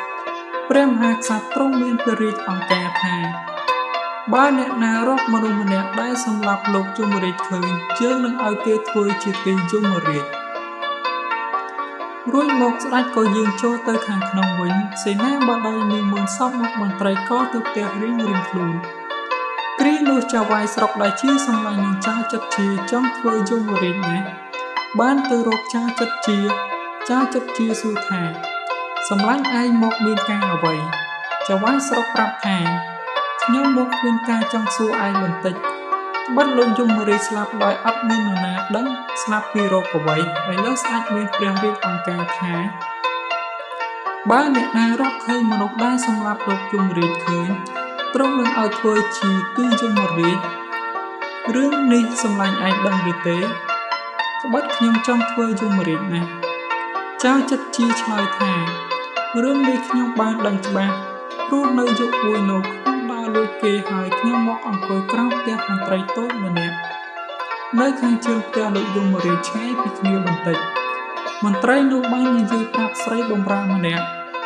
ចៅចិត្តជាក៏និយាយតាមដំណើររឿងគ្រប់យ៉ាងចៅចិត្តជាបានប្រាប់ថាចូលសម្លាញ់ឯងទៅក្រាបទូលស្ដេចតាមរឿងនេះចុះឲ្យតែកោះខ្មោចលោកយមរាជនោះមកវះមើលនឹងឃើញសំណនៅក្នុងពោះនោះហើយសម្លាញ់ឯងនឹងបានធ្វើជាយមរាជមិនខានចៅវាយស្រុកស្ដាប់បានការហើយក៏ត្រឡប់ទៅផ្ទះវិញថ្ងៃក្រោយចៅវាយស្រុកទៅទូលស្ដេចតាមរឿងពិតគ្រប់យ៉ាងស្ដេចទ្រង់ឲ្យភ្នាក់ងារទៅចាំមន្ត្រីនិងស្រីបម្រើនោះមកឃុំទុកទ្រង់ឲ្យកោះខ្មោចលោកយមរាជមកវះមើលឃើញសំណក្នុងពោះមែនទ្រង់ឲ្យជំនុំជម្រះរឿងនោះស្រីបម្រើបានសារភាពមែនទើបស្ដេចឲ្យគេប្រហារជីវិតទាំងពីរអ្នកចោលទៅទ្រង់ក៏តាំងចៅវាយស្រុកនោះឲ្យធ្វើទីយមរាជឯចៅវាយស្រុកកាលបើបានធ្វើទីយមរាជហើយក៏ឲ្យអ្នកបម្រើទៅហៅចៅចិត្តជាសម្លាញ់លុះមកដល់គាត់ក៏ប្រាប់ថាសម្លាញ់អើយឯងមានគុណលើខ្ញុំច្រើនណាស់ឥឡូវនេះខ្ញុំបានធ្វើជាទីយមរាជគឺដោយសារតែឯងជួយខ្ញុំពីថ្ងៃនេះតទៅចូលឯងកុំលួចគេទៀតខ្ញុំសុខចិត្តចិញ្ចឹមម្ដាយឯងនិងសម្លាញ់ឯងអស់មួយជីវិតចៅចិត្តជាឆ្លើយថាខ្ញុំសុំលួចតែម្ដងទៀតទេនិយាយរួចចៅចិត្តជាក៏ត្រឡប់ទៅផ្ទះវិញវេលាយប់ចៅចិត្តជាទៅលួចដង្ខៅម្នាក់បានប្រាក់និងសំពត់អាវជាច្រើនយកទៅជូនម្ដាយលោកព្រឹកឡើងចៅចិត្តជាមកប្រាប់លោកយមរាជថាសម្លាញ់យប់មិញខ្ញុំលួចគេបានប្រាក់និងសំពត់អាវច្រើនណាស់ពីថ្ងៃនេះតទៅខ្ញុំលះបង់លែងរកស៊ីលួចគេទៀតហើយសូមសម្លាញ់ជឿខ្ញុំចោះលោកយមរាជតបថាបើឯងឈប់លួចគេមែននោះខ្ញុំអរណាស់បើខ្វះខាតអ្វីមករកខ្ញុំចោះឯងកុំទៅទាល់អីខ្ញុំធានាចិញ្ចឹមឯងអស់មួយជីវិតចៅចិត្តជីក៏លាលោកយមរាជទៅផ្ទះវិញទៅនៅថែរក្សាមេដាជាសុខសប្បាយលោកយមរាជនិងចៅចិត្តជាស្រឡាញ់រាប់អានគ្នាចិញ្ចឹមគ្នាដរាបអស់មួយជីវិតដោយបានសន្យានឹងគ្នា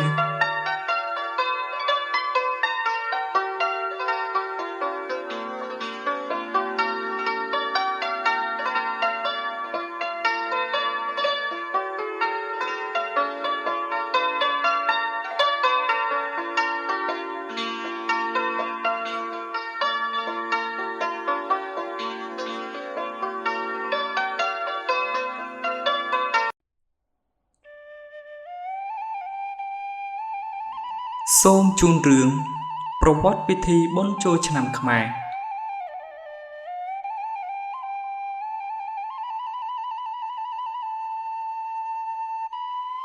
ក្នុងកាលដ៏កន្លងទៅហើយមានស្ត្រីប្តីប្រពន្ធ2នាក់មានកូនប្រុសមួយប្រកបទៅដោយប្រាជ្ញាវាងវៃក្នុងផ្លូវធម៌ទៀតផង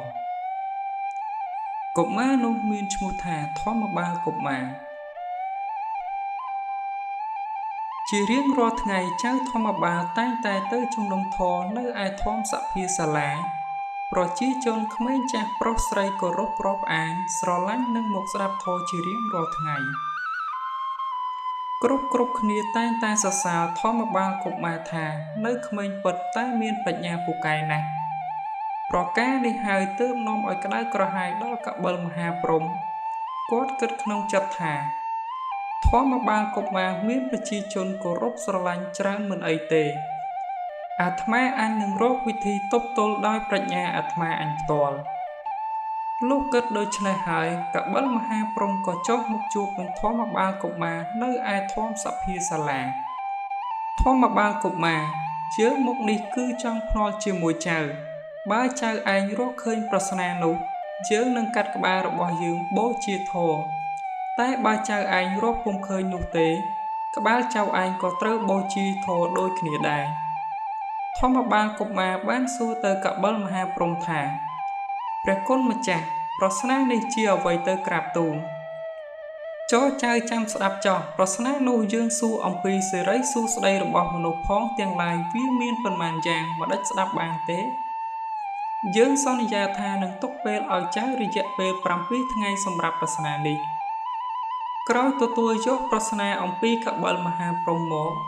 ធម្មបាលកុមារកើតទុកមុខក្រៀមក្រំសំងំគិតក្នុងបន្ទប់អត់រវល់ដល់បាយទឹកអ្វីឡើយ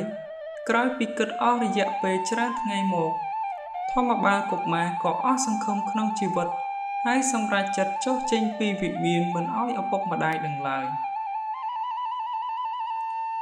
ធម្មបាលកុមារដើរផ្សងព្រេងព្រៃទាំងយប់អាត្រៀតទំរែកខ្លួននឹងដើមត្នោតគ្រានោះមានសត្វឥន្ទ្រីមួយសម្បុកនៅលើចុងត្នោតមេឥន្ទ្រីបាននិយាយជាមួយកូនរបស់វាថាឈប់យំទៅកូនព្រឹកស្អែកនេះយើងបានសាច់អ្នកមានបនស៊ីហើយព្រោះកបិលមហាព្រហ្មបានដាក់ប្រស្នាឲ្យធម្មបាលកុមាររកប៉ុន្តែធម្មបាលកុមាររកពុំឃើញកូនរបស់វាក៏សួរទៅមេវាចុះប្រស្នានោះជាអ្វីទៅម៉ែមេឥន្ទ្រីក៏ឆ្លើយថាសំណួរនោះគឺ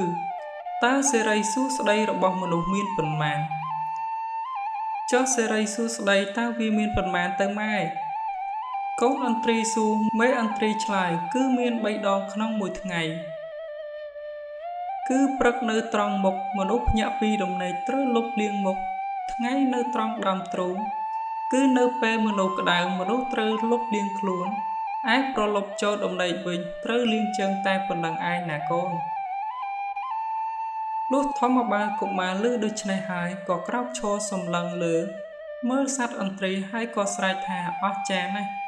ខ្ញុំអរគុណហើយបងសត្វឥន្ទ្រីថាហើយធម្មបាលកុមារក៏ធ្វើដំណើរត្រឡប់មកវិមានរបស់ខ្លួនវិញលុះព្រឹកឡើងធម្មបាលកុមារក៏លាឪពុកម្ដាយទៅធម្មសភាសាលាដើម្បីឆ្លើយប្រស្នានឹងកបិលមហាព្រហ្មឯកបិលមហាព្រហ្មលុះដល់ថ្ងៃកំណត់ក៏ចុះមកឋានមនុស្សលោករួមជាមួយនឹងបុត្រីទាំង7អង្គផងលុះមកដល់ធម្មសភាសាលាហើយកបិលមហាព្រហ្មក៏គង់លើអាសនៈដែលមានមហាជនទាំងប្រុសស្រីគោរពប្រតិបត្តិយ៉ាងសមគួរទ្រង់ក៏សួរទៅកាន់ធម្មបាលកុមារថាមើលធម្មបាលកុមាររកប្រស្នាយើងឃើញឬនៅព្រះព្រហ្មម្ចាស់រកឃើញហើយក្រាបទូលសូមទ្រង់ជ្រាបជាលំដាប់ដូចតទៅធម្មបាលកុមារឆ្លើយគឺទី1សេរីនៅព្រឹកធម្មតាមនុស្សយើងភ្ញាក់ពីដំណេកត្រូវលុបលាងមុខទី2គឺនៅដើមទ្រូងកាលណាក្តៅមនុស្សត្រូវលុបលាងខ្លួនឬងូតទឹកចំណែកទី3គឺនៅត្រង់បាតជើងមនុស្សយើងជានិច្ចកាលមុនចូលដំណេកត្រូវលាងជើងសាធុធម្មបាលកុមារឯងឆ្លើយត្រូវហើយយើងនឹងកាត់សេរីសាយើងបូជាធម្មបាលនឹងតាមពាក្យសច្ចៈ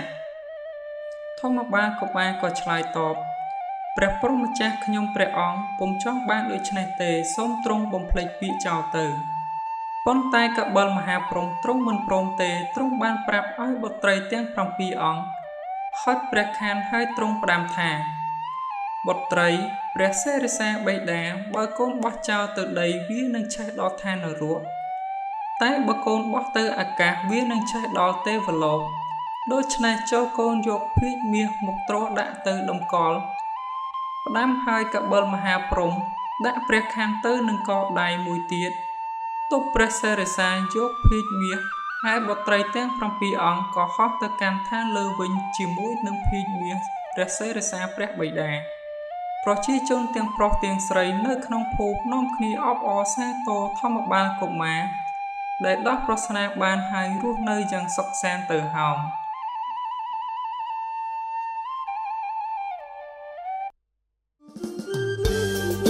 ជាចុងក្រោយក៏សូមជូនពរពុកម៉ែបងប្អូនទាំងអស់គ្នាក្នុងឱកាសពិធីបុណ្យចូលឆ្នាំប្រពៃណីជាតិខ្មែរខាងមុខនេះធ្វើដំណើរប្រកបដោយសុខសុវត្ថិភាពនិងមានសេចក្តីសុខគ្រប់គ្រងគ្រួសារ